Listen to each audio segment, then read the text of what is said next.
கர்த்தருடைய பரிசுத்த நாமத்துக்கு மகிமை உண்டாவதாக. ஆவியானவர் அப்போஸ்தலனாகிய பவுல் மூலமாக ஒவ்வொரு சபைகளுக்கும் பல நிருபங்கள் எழுதுகிறதையும் பல நிருபங்கள் எழுதுகிறதையும் நாம் வேதத்திலே பார்க்க முடியும். ஆனால் இந்த எபேசியர் சபைக்கு அவர் ஒரு வித்தியாசமான தன்மையில்தான் அதை துவக்குகிறார். விசுவாசிகளாய் இருக்கிற பரிசுத்தவான்களுக்கு இந்த நிருபம் எழுதப்படுகிறது. எபேசியர் 1 அதிகாரம் 1 வசனம். தேவனுடைய சித்தத்தினாலே இயேசு கிறிஸ்துவினுடைய அப்போஸ்தலனாகிய பவுல் எபேசுவிலே கிறிஸ்து இயேசுவுக்குள் விசுவாசிகளாய் இருக்கிற பரிசுத்தவான்களுக்கு எழுதுகிறதாவது, கிறிஸ்து இயேசுவுக்குள் பரிசுத்தவான்களாய் இருக்கிற விசுவாசிகளுக்கு எழுதுகிறதாவது. ஒவ்வொரு நிருபமும் ஒவ்வொரு விதங்களிலே எழுதப்பட்டது. நீங்கள் நிருபங்களை வீடுகளிலே போய் படித்து பாருங்கள். பரிசுத்தவான்களாகும்படி அழைக்கப்பட்டவர்களுக்கு எழுதுகிறதாவது, பரிசுத்தவான்களாகும்படி தெரிந்து கொள்ளப்பட்டவர்களுக்கு எழுதுகிறதாவது, இப்படித்தான் ஒவ்வொரு நிருபத்தின் துவக்கமும் இருக்கும். ஆனா எபேசியர் சபைக்கு அவர் எழுதும் பொழுது பரிசுத்தவான்களுக்கு எழுதுகிறதாவது. அப்படியானால் இந்த சபை மற்ற ஆவிக்குரிய சபைகளை விட ஒரு ஆவிக்குரிய தன்மை உள்ள ஒரு சபையாக செயல்பட்டது. இந்த சபைக்கு அவர் எழுதும் பொழுது எபேசியர் 6 அதிகாரத்தில் வரும் பொழுது சில போராட்டங்களை குறித்து அவர் வலியுறுத்துகிறார். அதற்காக நாம் நம்மை பலப்படுத்திக் கொள்ள வேண்டும் என்றும் சொல்லுகிறார். 10 வசனத்தில் பார்க்கும் பொழுது, கர்த்தரிலும் அவருடைய சத்துவத்தின் வல்லமையிலும் பலப்படுங்கள். காரணம், நீங்கள் பிசாசின் தந்திரங்களோடு எதிர்த்து நிற்க திராணி உள்ளவர்களாய் மாற வேண்டும். அதற்காக நீங்கள் சர்வாயுத வர்க்கத்தை தரித்துக் கொள்ளுங்கள். ஏனென்றால் நமக்கு மாம்சத்தோடு இரத்தத்தோடும் போராட்டம் கிடையாது. நமக்கு துரைத்தனங்களோடும் அதிகாரங்களோடும் இப்பிரபஞ்சத்தின் அந்தகார லோகாதிபதிகளோடும் வான மண்டலங்களில் உள்ள பொல்லாத ஆவிகளின் சேனைகளோடும் நமக்கு போராட்டம் உண்டு என்று அவர் பேசுகிறார். ஆதலால் தீங்கு நாளிலே அவைகளை நீங்கள் எதிர்க்கவும் சகலத்தையும் செய்து முடித்தவர்களாய் தேவனுடைய சன்னிதானத்தில் நிற்கவும் நீங்கள் சர்வாயுத வர்க்கத்தை தரித்துக் கொள்ளுங்கள். இதை குறித்து கர்த்தர் நம்மோடு பேச விரும்புகிறார். ஒரு தேவனுடைய பிள்ளை இந்த பூமியிலே ஆவிக்குரிய வாழ்க்கையிலே செய்து முடிக்க வேண்டிய சில கடமைகள் இருக்கிறது. அதை செய்து முடிக்காமல் போனால் அவனுடைய வாழ்க்கை பூர்ணப்படவில்லை என்ற அர்த்தம்.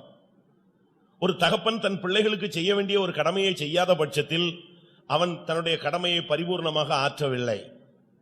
அப்படிதான் வேதம் சொல்லுகிறது. ஒரு தகப்பன் என்று சொன்னால் அந்த பிள்ளைகளுக்கு செய்ய வேண்டிய 3 கடமையை பற்றி பைபிள் சொல்லுகிறது. 1 அன்னம், 2 வஸ்திரம், 3 விவாகம். இது ஒரு தகப்பன் ஒரு பிள்ளைக்கு, ஒரு தாய் தன்னுடைய பிள்ளைகளுக்கு செய்ய வேண்டிய 3 கடமை. இதை குறித்து அந்த வசனம் தெரிந்தால் எடுங்கள். லேவியராகமத்தில் நாம் பார்க்கலாம், இல்லாவிட்டால் பல இடங்களில் நம்ம அதை பார்க்க முடியும். ஒரு பிள்ளைக்கு ஒரு தகப்பன் செய்ய வேண்டிய கடமை என்னன்னு சொன்னா அன்னம், வஸ்திரம், அவனுக்கு விவாகம். இது ஒரு பிள்ளைக்கு ஒரு தகப்பன் செய்ய வேண்டிய ஒரு கடமை. இதை செய்ய வேண்டிய ஒரு பகுதி இருக்கிறது. இதை செய்யாமலே சிலர் செத்து போறதை பார்க்கலாம். சிலர் வியாதிப்பட்டு திடீரென்று மரித்து விடுகிறதை பார்க்கலாம். சிலர் விபத்திலே சிக்கி விடுகிறதை பார்க்கலாம். அப்ப அந்த தாயோ இல்லாவிட்ட கைவிடப்பட்ட அந்த புருஷனோ மனைவியோ யோசிக்கிறாங்க, ஐயோ அவர் செய்ய வேண்டியது செய்யாம போயிட்டாரே. இன்னைக்கு உலகத்துல மற்றவங்களும் அதைத்தான் பேசுறாங்க. உலகத்தில் உள்ளவர்களும் இந்த வார்த்தைகளை அடிக்கடி உபயோகிக்கிறதை நாம் பார்க்க முடியும். பல இடங்களிலே இவைகளை குறித்து வேதம் சுட்டி காட்டுகிறது. அதனால் ஆவிக்குரிய ஜீவியத்தில் வந்த பின்பு நாம் செய்து முடிக்க வேண்டிய சில காரியங்கள் இருக்கிறது. இதை செய்து முடிக்காம நாம பரலோகத்துக்கு போக முடியாது. ஒருவேளை இந்த உலகத்தை விட்டு நம்ம கடந்து போயிடலாம், இந்த உலக வாழ்க்கையை விட்டு நீங்கள் வெளியே போய்விட முடியும்.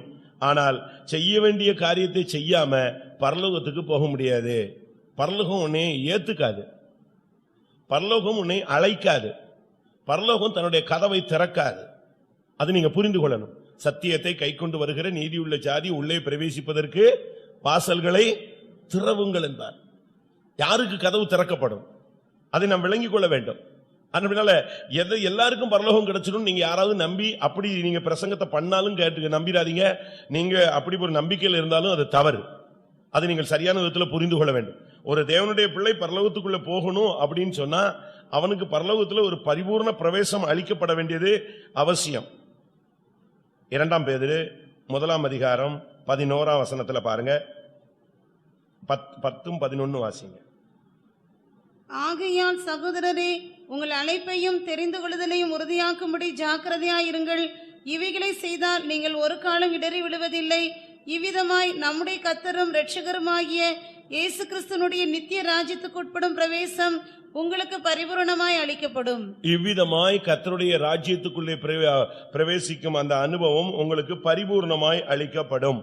இதிலிருந்து என்ன விளங்கிக் கொள்கிறோம்? ஒரு தேவனுடைய பிள்ளை செய்து முடிக்க வேண்டிய சில காரியங்கள் இருக்கிறது. ஒரு நாள் ஒரு ராஜா வியாதிப்பட்டிருந்தான், படுத்திருந்தான், வேதனைப்பட்டான். திடீரென்று கர்த்தருடைய ஊழியக்காரன் அந்த இடத்துக்கு வந்தான். வந்த உடனே அவன் ஒரு வார்த்தை சொன்னான், உன்னுடைய வீட்டு காரியத்தை நீ ஒழுங்குபடுத்து, உன் டைம் முடிந்து விட்டது. அப்படினால் உன்னுடைய நேரம் முடிந்தபடினால இன்னைக்கு இனிமேல் உன்னுடைய வாழ்நாள் நீட்டிக்கப்படாது. இந்த வார்த்தையை கேட்ட உடனே அவன் மிரண்டு போய்விட்டான். என்ன செய்யணும்னு தெரியல. ஏசாயா 38:1 அந்நாட்களில் எசேக்கியா வியாதிப்பட்டு மரணத்துக்கு ஏதுவாய் இருந்தான். அப்பொழுது ஆமோத்சின் குமாரனாகிய ஏசாயா என்னும் தீர்க்கதரிசி அவனிடத்தில் வந்து அவனை நோக்கி, நீர் உமது வீட்டு காரியத்தை ஒழுங்குபடுத்தும், நீர் பிழைக்க மாட்டீர், மரித்து போவீர் என்று கர்த்தர் சொல்லுகிறார் என்றான். எப்படி இருக்கும்?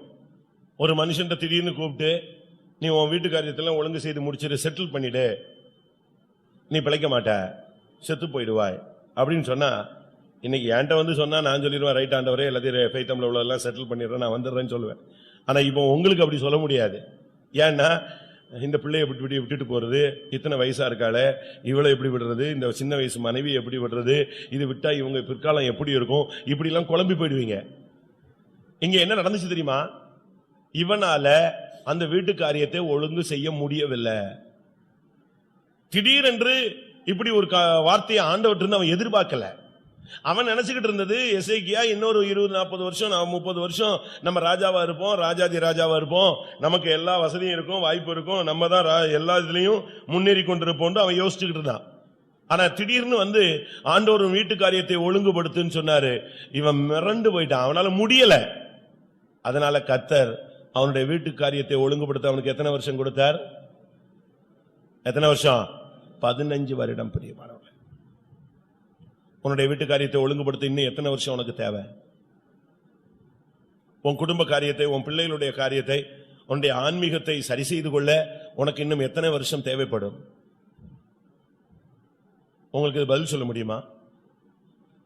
நெகேமியாவின் புத்தகம் 2ஆம் அதிகாரத்தில் துக்கத்தோடு நின்று கொண்டிருந்த நெகேமியாவை பார்த்து ராஜா கேட்கிறார், உன்னுடைய துக்கத்தை நான் மாற்றுகிறேன், நீ வேண்டுமானால் எருசலேமுக்கு போய் வா.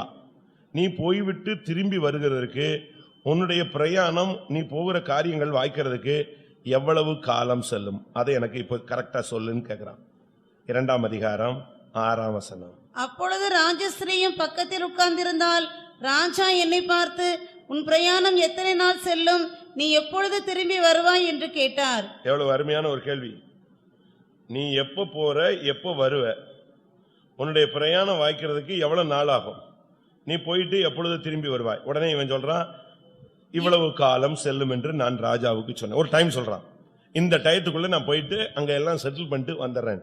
உடனே ராஜா சொல்றான், போய் வா. அருமையானவர்களே, நமக்கு மேல இருந்து வரும் பொழுது இந்த உலகத்துல வாழ்றதுக்கு இவ்வளவு காலம்னு ஒரு டைம் பிக்ஸ் பண்ணி தான் அனுப்பியிருக்கிறாரு. பட் அது நமக்கு தெரியல, அதான் ப்ராப்ளம். அது தெரிஞ்சா நம்ம எல்லாரும் ரெடி ஆயிடுவோம். அப்படிதானே?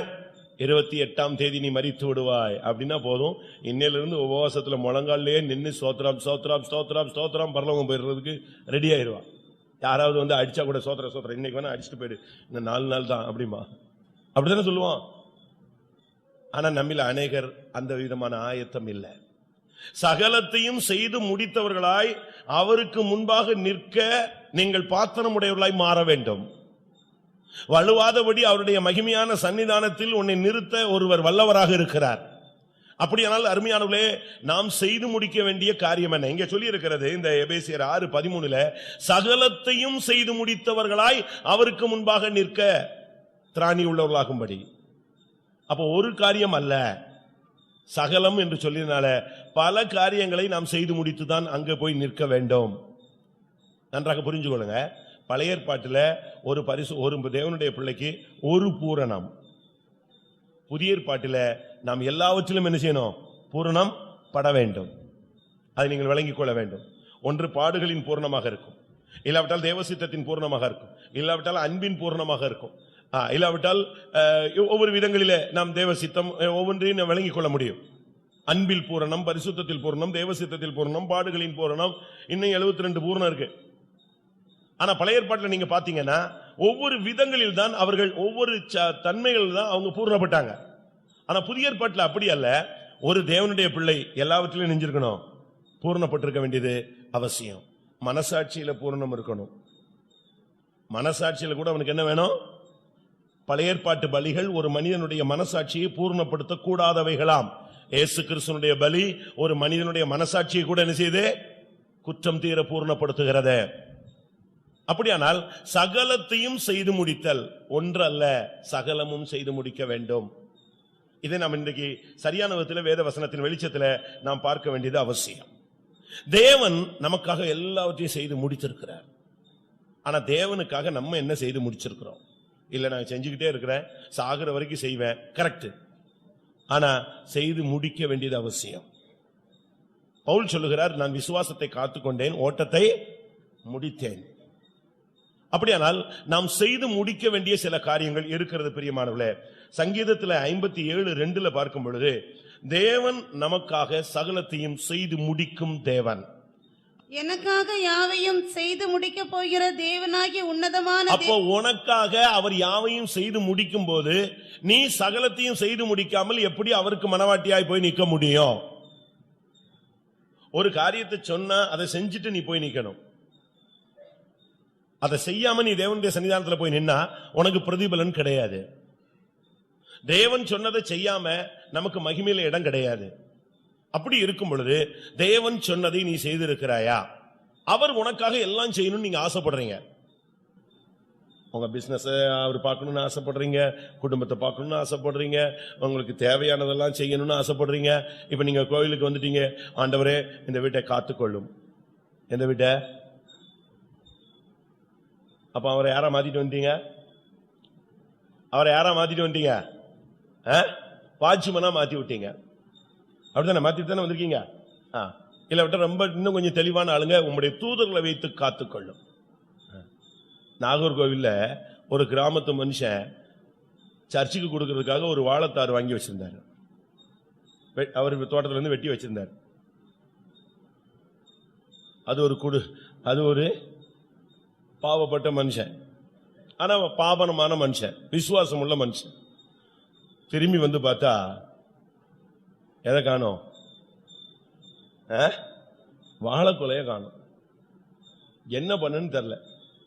எல்லாரும் பார்த்துட்டு இருக்காங்க. இந்த உள்ள போனா வாழைக்குலை காணும். கோயிலுக்குன்னு வச்சிருந்தேனே, சோத்திரம் சோத்திரம்.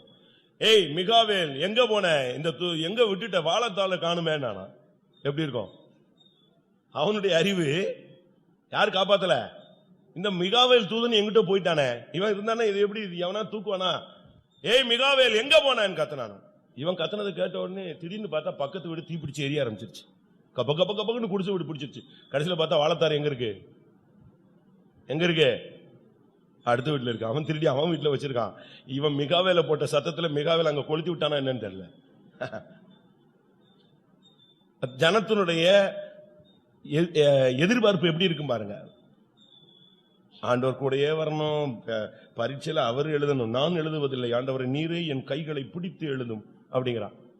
அப்படிதானே? முதல் நாளே கொஸ்டின் பேப்பரை எனக்கு காட்டிரும் ஆண்டவரேன்னு ஜெபிக்கிறான். திருத்தரவனை போட்டு உருட்டி எடுத்து எனக்கு நல்ல மார்க் போட வைங்க அப்படிங்கிறான். இப்ப எல்லாத்துக்கும் யாருதான்? எல்லாத்துக்கும் அவரை தான் கூட்டு வர்றோம். அவர் எல்லாத்தையும் உனக்காக செஞ்சு பியூன் மாதிரி, வேலைக்கார மாதிரி, எஜமான் மாதிரி, ராஜா மாதிரியும் வர்றாரு. உனக்கு பின்னாலேயே உனக்கு சேவை செய்ய முடியாம வர்றாரு. ஆனால் நீ என்னத்தையாவது அவருக்காக செய்து முடித்திருக்கிறாயா? செய்து முடித்த 5 பேரை நான் உங்களுக்கு இன்னைக்கு சொல்ல போறேன். செய்து முடித்தவர்கள் எதையெல்லாம் செய்து முடிச்சாங்க, யாரெல்லாம் அதை செஞ்சு முடிச்சா? இங்க இருக்கிறவங்க எல்லாம் இதை செஞ்சு முடிச்சிருக்கிறோமா? இல்லைன்னா நாமும் அதை செய்து முடிக்க வேண்டியது நம்ம மேல் விழுந்த ஒரு கடமை.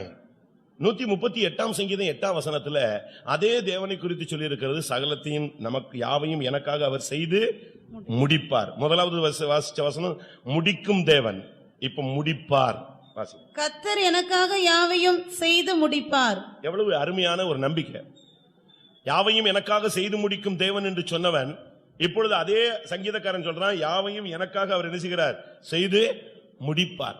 ஏனென்றால் உனக்கு என்ன செய்யணுங்கிறது ப்ரீ பிளான்ட். ஏற்கனவே கர்த்தர் அதை பிளான் பண்ணி வச்சிட்டாரு. நீங்க நம்புறீங்களா?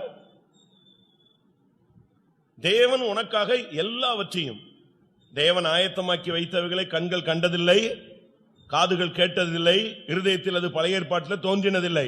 ஆனா புதிய ஏற்பாட்டிலே ஆவியிலே எல்லாவற்றையும் காண தேவன் நமக்கு என்ன செய்தார், அருள் செய்திருக்கிறார். அதனால புதிய ஏற்பாட்டில் தேவன் நமக்கு என்ன செஞ்சிருக்கிறாருங்கிறத நம்ம ஆண்டவருடைய திட்டம் என்ன என்பதை நம்ம விளங்கிக் கொள்ள முடியும். அதைத்தான் வேதத்தில் ஏசாயா 46:11 பார்க்கும் பொழுது, நான் அதை சொன்னேன், அதை திட்டம் பண்ணினேன், அதை உனக்காக நான் செய்து முடிப்பேன். அதை சொன்னேன், அதை நிறைவேற்றுவேன், அதை திட்டம் பண்ணினேன், அதை செய்து முடிப்பேன். ஏனென்றால் எபிரேயர் 7:27 படி எல்லாவற்றையும் தன்னுடைய பழுதற்ற பழியினாலே செய்து முடித்தார். சிலுவையில தான் எல்லாத்தையுமே க்ளோஸ் பண்ணிட்டார். அதனால தான் வேதம் சொல்லுகிறது, எல்லாவற்றையும் செய்து முடித்தார். கடைசியில ஜீவன் போறதுக்கு முன்னால சொல்றாரு, எல்லாம் எல்லாம் முடிந்தது. எல்லாம் முடிந்தது என்று சொன்னார், முடிவில்லாதவர். இன்னைக்கு எத்தனை பேர் அப்படிப்பட்ட தேவனை நாம் ஆராதிக்கிறோம்? அப்படி உனக்காக, எனக்காக, சபைக்காக எல்லாவற்றையும் செய்து முடித்த தேவன், அவருக்கு முன்னால போய் நாம் நிக்கணும்னா நாம் செய்து முடிக்க வேண்டிய சில ஊழியங்கள், சில காரியங்கள் இருக்கு. நாம் அதை செய்து முடித்தாதான் அங்க போய் நிக்க முடியும். ஆண்டவர்ட்ட ஒரு காரியத்தை சொல்லிட்டீங்கன்னா உன் புருஷனை மாதிரியோ உன் மனைவி மாதிரியோ மறந்துட மாட்டாரு. உன் பிள்ளைகளை மாதிரி அதை அலட்சியம் பண்ணிட்டு போக மாட்டாரு.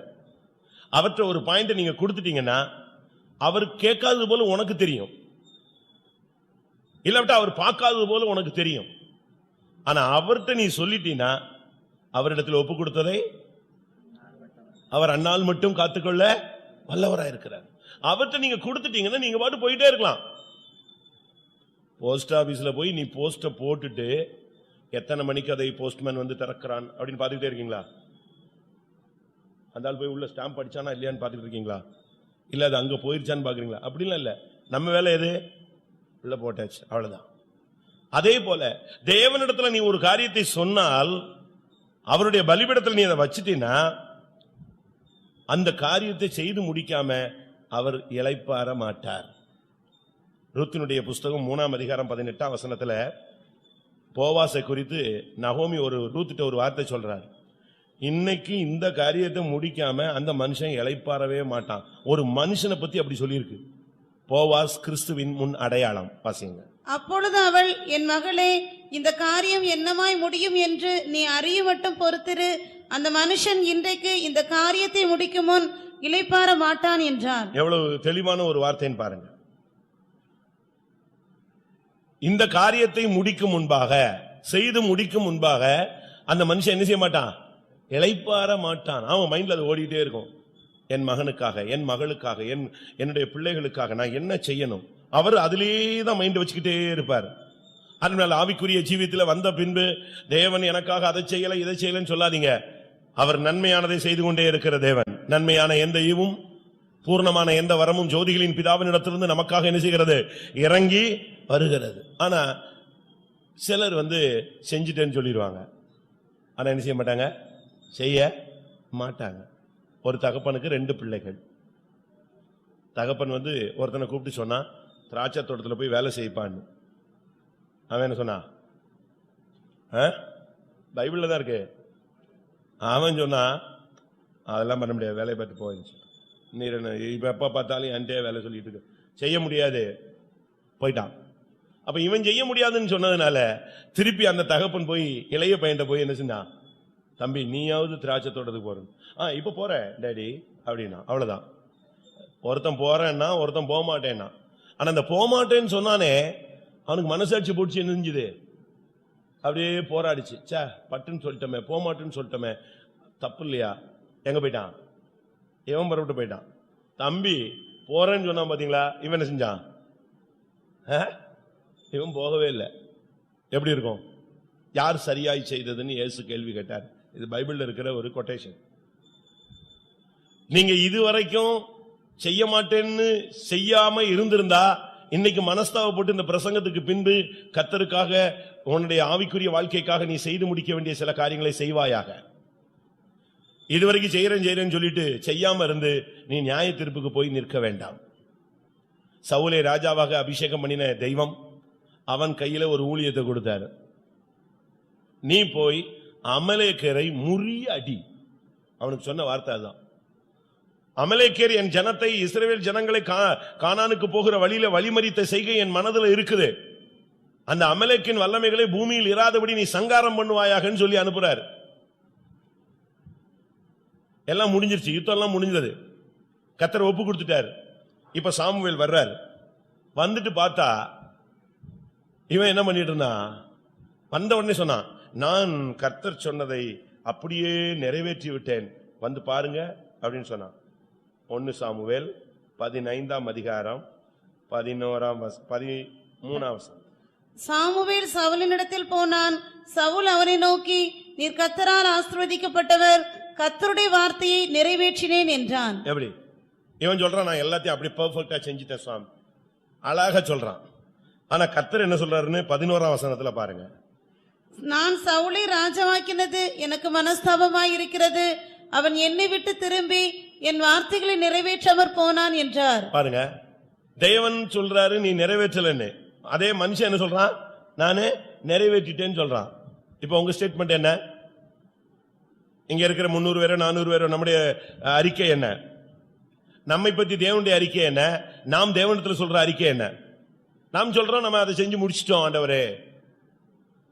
ஆனா ஆண்டவர் சொல்றாரு, என் வார்த்தையை அவன் என்ன செய்யவில்லை, நிறைவேற்றாமல் போனான். தேவனுடைய வார்த்தையை நிறைவேற்றுகிறதுக்கு கர்த்தர் உனக்கு நாட்களை கூட்டி கொடுத்திருக்கிறார். தாமதிக்கிறது பாவிகளுக்காக அல்ல. ஏசு யாருக்காக தாமதிக்கிறாரு? ஏசு கிறிஸ்து வருகிறதுக்கு தாமதமாகிறதுக்கு காரணம் சொல்லுங்க. இன்னும் நாசரேத்துல ஒரு 5000 பேர் ரட்சிக்கப்படணும், அதுக்காக தாமதிச்சுட்டு இருக்காரு? இல்ல, நம்மேல் நீடிய பொறுமையுள்ளவராய் இருக்கிறார். வாசிங்களேன் இந்த வசனம். 2 பேதுரு 3:9. தாமதிக்கிறார் என்று சிலர் எண்ணுகிறபடி கர்த்தர் தமது வாக்குத்தத்தத்தை குறித்து தாமதமாயிராமல் ஒருவரும் கெட்டு போகாமல் எல்லாரும் மனம் திரும்ப வேண்டும் என்று விரும்பி நம்மேல் நீடிய பொறுமை உள்ளவராய் இருக்கிறார். யார் மேல? ரட்சிக்கப்பட்டு இங்க உட்கார்ந்துட்டு இருக்கிய நானும் நீங்களும் நாம் மேல பொறுமையா இருந்து நம்ம பரிசுத்தமானதுக்காக வெயிட் பண்றாரு. அதான் உண்மை. அப்படினால் பிரியமானவர்களே, சகலத்தையும் செய்து முடித்த ஒரு தேவனுடைய பிள்ளையாக அவருக்கு முன்பாக போய் நிற்கணும். ஒரு எஜமானுக்கு முன்னால போய் நிக்கணும்னு சொன்னா அதுக்கு ஒரு தகுதி இருக்கு. நம்ம செஞ்சு முடிச்சிட்டு போய் நிக்கணும். வேதத்தில் சொல்லியிருக்கிறது, அவன் ராஜாக்களுக்கு முன்பாக போய் நிற்பான். குடும்பத்தில் இருக்கிறவர்கள் குடும்பத்துக்காக சில காரியங்களை நீங்கள் செய்து முடிக்க வேண்டும். உங்களுடைய பிள்ளைகளுக்காக சில காரியங்களை செய்து முடிக்க வேண்டும். நன்றாக புரிந்து கொள்ளுங்க. ஒரு சிலருக்கு குடும்பத்தை பத்தி எந்த பாரமும் கிடையாது. உங்க பிள்ளை எத்தனை படிக்குதுன்னா மனைவியை கூப்பிட்டு எத்தனை படிக்கிறான்னு சொல்லு அப்படிமா. அப்ப அந்த பையன் அந்த பிள்ளை எத்தனை படிக்குதுன்னு எனக்கு என்ன செய்யல, சுத்தமா தெரியல. எப்படி இருக்கும்? ஒருத்தர் கேக்குற எத்தனை பிள்ளைங்க? 6. இல்ல 7 அப்படின்னாரு. இவருக்கு பிறந்த பிள்ளையே கணக்குல தெரியலையே, இவன் குடும்பத்தை பத்தி என்ன பொறுப்புல இருப்பான்னு யோசிச்சு பாருங்க. யாக்கோபு கேக்குறான், நான் மாமனார் வீட்டுக்கே சம்பாதிச்சு கொடுத்துட்டேன், என் பிள்ளைகளுக்கு என் குடும்பத்துக்கு என்னைக்குங்க நான் சம்பாதிக்கிறது? நான் என் குடும்பத்துக்கு சம்பாதிக்கணும்னு ஆசைப்படுறேன். நான் உங்க குடும்பத்துக்காக சம்பாதிக்கிறீங்களா? உங்க பிள்ளைகளுக்காக சம்பாதிக்கிறீங்களா? தேவன் கொடுத்த உன்னுடைய குடும்பத்துக்காக நீ என்ன செய்து இருக்கிறாய்? ஒரு சில எல்லாம் செத்து போயிடுவாங்க, திடீர்னு செத்து போயிடுவாங்க. அந்த மனைவிட்ட போய் கேட்டா, அந்த ஆளு எல்லாத்தையும் அங்கேயே கொடுத்து காலி பண்ணிட்டாருங்க, இந்த பிள்ளைகளுக்கு ஒண்ணுமே என்ன செய்யவே இல்லை. இப்படித்தான் வரும். நம்முடைய வாழ்க்கையில இப்படிப்பட்ட அனுபவங்கள் வரக்கூடாது. நாம் செய்ய வேண்டிய காரியம் ஒண்ணு இருக்கு. குடும்பத்துக்கு செய்ய வேண்டியது ஒண்ணு இருக்கு, சபைக்கு செய்ய வேண்டியது இருக்கு, தாய் தகப்பனுக்கு செய்ய வேண்டியது ஒண்ணு இருக்கு. அதுக்கு நாம் செய்ய வேண்டிய காரியத்தை நாம் செய்ய வேண்டும். ஆதியாகமம் 30ஆம் அதிகாரம் 30ஆம் வசனம். நான் வரும் முன்னே உமக்கு இருந்தது கொஞ்சம், நான் வந்த பின் கர்த்தர் உம்மை ஆசீர்வதித்ததினால் அது மிகவும் பெருகி இருக்கிறது.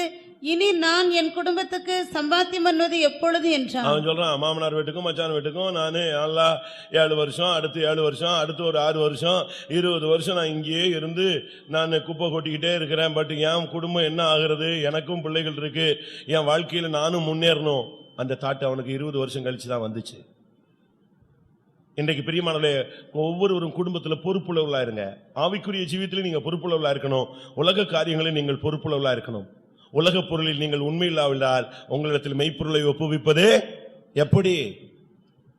அநீதியான உலக பொருள். லூக்கா எழுதின சுவிசேஷம் 16ஆம் அதிகாரம் 16ஆம் வசனமா 16, 11. அநீதியான உலக பொருளை பற்றி நீங்கள் உண்மையாய் இராவிட்டால் யார் உங்களை நம்பி உங்களிடத்தில் மெய்யான பொருளை ஒப்புவிப்பார்கள்? உலக காரியத்துல நீ உண்மையாயிரு, கர்த்தர் எல்லாவற்றையும் மெய்ப்பொருளை உன் கையில ஒப்பு கொடுப்பார். கர்த்தருடைய பரிசுத்த நாமத்துக்கு மகிமை உண்டாவதாக. ஆண்டவராகிய தேவன் நம்முடைய பிள்ளைகளுக்காக எல்லாவற்றையும் செய்து முடித்திருக்கிறார். இயேசு தன்னுடைய பலியினாலே மனிதர்களுக்காக எல்லாவற்றையும் செய்து முடித்திருக்கிறார். இன்றைக்கும் அவர் செய்து கொண்டுதான் வருகிறார். ஆனால் நாம் சகலத்தையும் செய்து முடித்திருக்கிறோமா என்ற கேள்விதான் இன்னைக்கு முக்கியம். சகலத்தையும் செய்து முடிச்சிட்டு தான் நீங்க போய் நிக்கணும். இயேசு பாருங்க, சிலுவையில தொங்குறார், அடிச்சு பிச்சு தொங்க வச்சுட்டாங்க.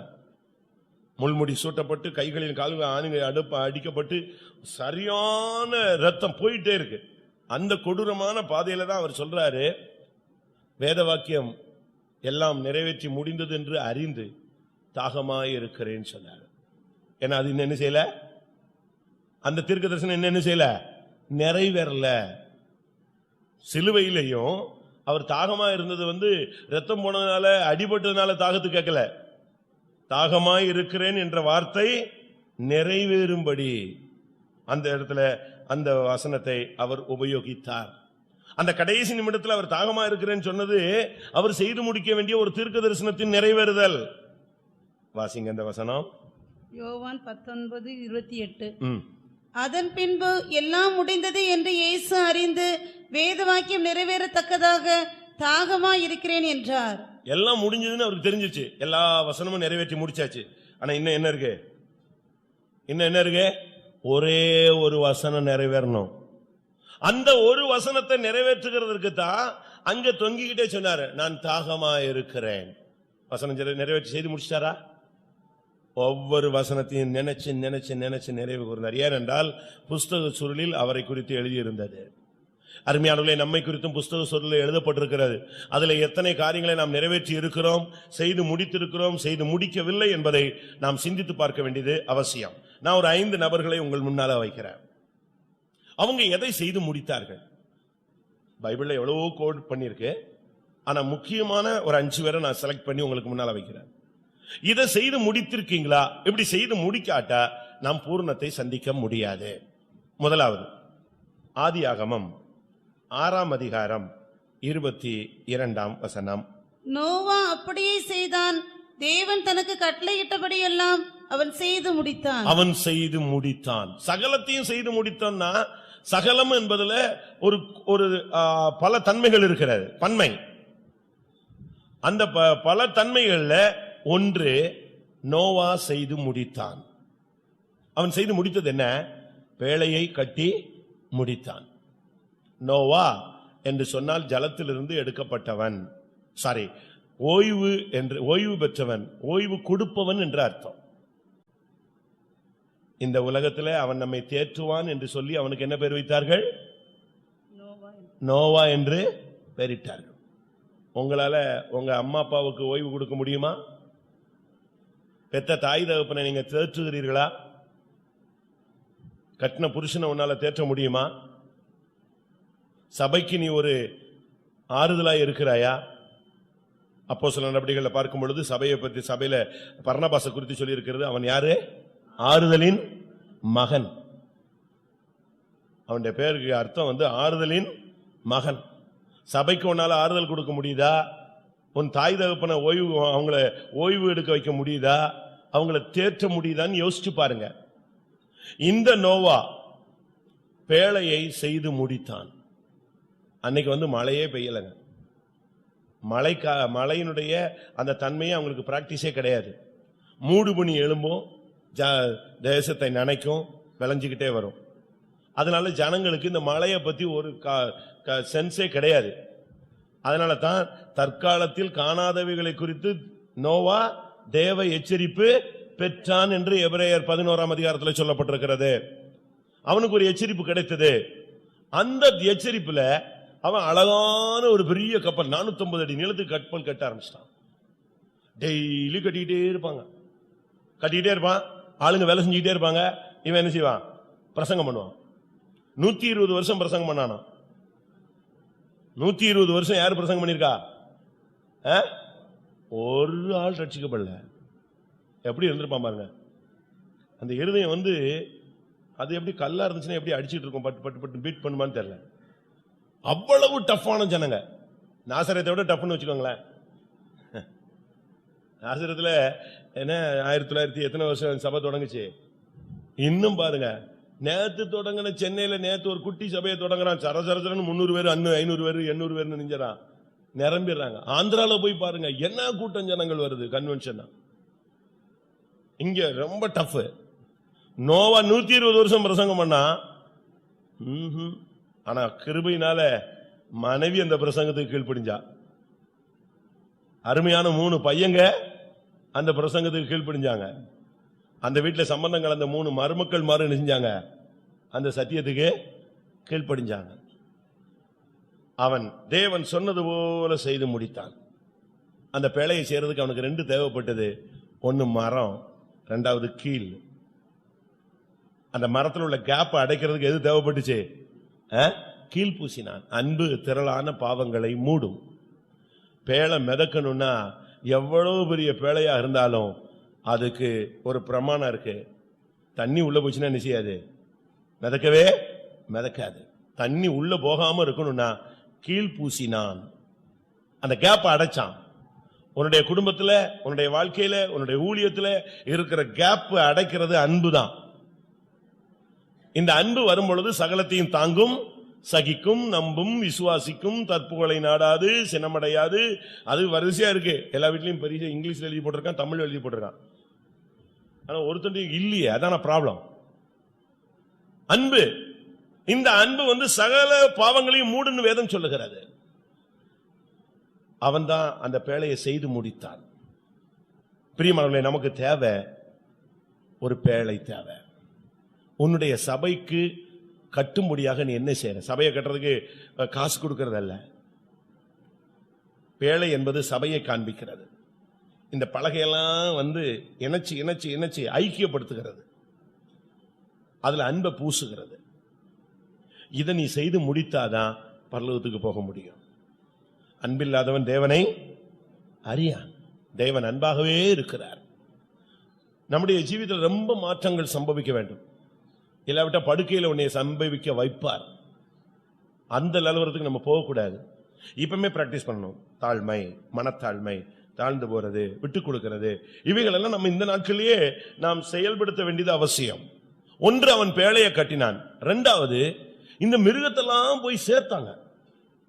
ஆண்டவர் சொல்றாரு, எல்லா மிருகங்களையும் உன்னிடத்தில் என்ன செய்து கொள்? சேர்த்துக்கொள். நீங்க சேர்த்துக்குவீங்களா? சொல்லுங்க. சபையில் இருக்கிறவங்க எல்லாம் ஏனஸ்ட் அவர்கள் சொன்னார், இது ஒரு ஜூ மாதிரி. இது ஒரு ஜூ, மிருக காட்சி சாலை. இதுல ஒன்னு சிங்கம் போல இருக்கும், ஒன்னு எப்படி இருக்கும்? கரடி போல இருக்கும், ஒன்னு புலி மாதிரி இருக்கும், ஒன்னு குரங்கு மாதிரி இருக்கும். ஆனா எல்லாம் சேர்ந்துதான் இந்த பேழைக்குள்ள உட்கார்ந்து இருந்துச்சு. இருந்துச்சா? பேழைக்குள்ள இருந்துச்சா? எல்லாம் வாயை, கையை, காலை எல்லாம் கட்டிட்டு அமைதியா அந்த தண்ணி வடிகிற வரைக்கும் ஒன்னும், அதாவது இவன் போட்டதை சாப்பிட்டுட்டு நெஞ்சிருந்துச்சு. நாமும் கூட பலதரப்பட்ட ஜனங்களா தான் வந்தோம். இங்க இந்த பேழைக்குள்ள நாம் சேர்க்கப்பட வேண்டியது அவசியம். இங்க வந்துட்ட பிறகு நம்முடைய ஜென்ம சுபாவத்துக்கு இங்க வேலையே கிடையாது. யானை ஜென்ம சுபாவத்துல ஒரு தட்டு தட்டுச்சுன்னா பேழை இணைஞ்சிடும், முடிஞ்சு போச்சு. மொத்தமா மூழ்கிற வேண்டிதான், கூண்டோட மூழ்கிற வேண்டிதான். ஆனா கர்த்தர் அப்படி அனுமதிக்கல. பேழையை 2 காரியத்தை அவன் செய்து முடித்தான். ஒன்று, பேழையை செய்து முடித்தான். அதுக்கு பிறகு தன்னுடைய குடும்பத்தை உள்ள கொண்டு வந்தான். எல்லா மிருக ஜீவன்களையும் உள்ள சேர்த்தான். அது எப்படி சேர்க்க முடிஞ்சது? கர்த்தர் சொல்றார், நான் எல்லாத்தையும் கட்டளையிடுறேன், எல்லாம் உள்ள வரணும். அது சுத்தம் உள்ளதோ சுத்தம் இல்லாததோ, நான் கூட சில நேரத்துல அறிவில்லாம யோசிச்சது, இந்த ஆளுங்கெல்லாம் என்னத்துக்கு போட்டு சபையில கொண்டு வந்து வச்சிருக்கிறாரு இப்படிலாம் நான் யோசிச்சிருக்கேன். இவ்வளவு சேட்டை பண்றான் வினத்துக்கு சபையில உள்ள வச்சிருக்காரு எதுக்கு திருப்பி தான் யோசிச்சேன். எல்லா மனுஷனுக்காகவும் ஒரு நெஞ்சிருக்காரு. அவன் இன்னொருத்தன் நினைப்பான் இந்த பாஸ்டர் கொண்டு வந்து உள்ள வச்சிருக்காருன்னு அவன் நினைச்சிட்டு இருப்பான். அப்படிதான் நினைப்பான். ஒவ்வொருத்தரும் அப்படித்தானே சிந்திப்போம். நான் மட்டும் என்னைய மட்டும் சிந்திக்கிறது இல்லையா. இன்னொரு சொல்லுவான் இந்த ஆள் எப்படி. நேற்று ஒரு இடத்துல பிரசங்கம் பண்ணேன். ஒருத்தர் வந்தார், நீங்க டெரர் மாதிரி பேசுறீங்க. இப்படித்தான் நீ என்னைய பார்த்துருக்கிறேன், என்ன பண்றது. நான் கொஞ்சம் காரசாரமா பிரசங்கம் பண்ணிவிட்டேன், ஸ்பீடு ஏறிடுச்சு. அதனால அவன் முடிச்சு வந்து எனக்கு ஸ்வீட்டு காரம்லாம் வாங்கி கொடுத்துட்டு நீங்க டெரர் மாதிரியே பேசுறீங்கல்ல, அப்படியே பழகிருச்சு, விட்டுரு நீ போன்னு சொல்லி அனுப்பிவிட்டேன். எதுக்கு இதை சொல்றேன்னா, ஒவ்வொருத்தரும் ஒவ்வொரு வியூல பார்ப்பான். பேழையை நாம் எப்படி கட்டி முடிக்கிறோம். முதலாவது நீ செய்ய வேண்டியது உன் சபையை கட்டணும். வீடை கட்டுறதல்ல, உலகத்தை கட்டுறதல்ல. ஒன்னு உன்னுடைய சபையை கட்டணும். ரெண்டாவது உன் குடும்பத்தை கட்டணும். தன் சொந்த குடும்பத்தை நடத்த அறியாதவன் அவிசுவாசியிலும் கட்டவன். பைபிள் சொல்லுதா? தன் சொந்த குடும்பத்தை நடத்த அறியாதவன் விசுவாசத்தை மறுதலிக்கிறவனும் அவிசுவாசியிலும் கெட்டவன். குடும்பத்தை நல்லா பராமரிக்கணும். வீட்டில் எப்பொழுதும் மிலிட்டரி மாதிரி இருக்கக்கூடாது, இல்லாட்ட ஜூ மாதிரி இருக்கக்கூடாது, இல்லை எப்பவும் வந்து கலவர பூமியாகவே நிச்சயக்கூடாது, இருக்கக்கூடாது. வீடு எப்பொழுதும் தேவ சமாதானமா இருக்கணும். என்னுடைய வீட்டில் உத்தம இருதயத்தோடு நடந்து கொள்வேன், எப்பொழுது என்னுடைய வீட்டுக்கு நீர் வருவீர். 101 சங்கீதம் 2ஆம் வசனத்துல சங்கீதக்காரன் கேட்கிறான், என் வீட்டுல நான் உத்தம இருதயத்தோடு நடந்துக்கிடுவேன். வீட்டுல நான் என் வீடை வந்து அழகா தேவ சமூகமா வைத்து வாசிங்க. உத்தமமான வழியிலே விவேகமாய் நடப்பேன், எப்பொழுது என்னிடத்தில் வருவீர். என் வீட்டிலே உத்தம இருதயத்தோடு நடந்து கொள்ளுவேன். வீட்டுல நீங்க எப்பொழுதும் உத்தம இருதயத்தோடு இருக்கணும். அப்படி இருக்கணும். ஒன்னு நீ பேழையை கட்டு, உன் சபையை கட்டு, சபை ஐக்கியத்தை கட்டு, உன்னுடைய ஆவிக்குரிய தன்மைகளை கட்டு. ரெண்டாவது உன் குடும்பத்தை அழகா கட்டு. மூன்றாவது அவங்க அப்படி இவங்க இப்படின்னு சொல்லாதீங்க, எல்லாரையும் உங்களுக்கு சேர்த்துக் கொள்ளுங்கள்.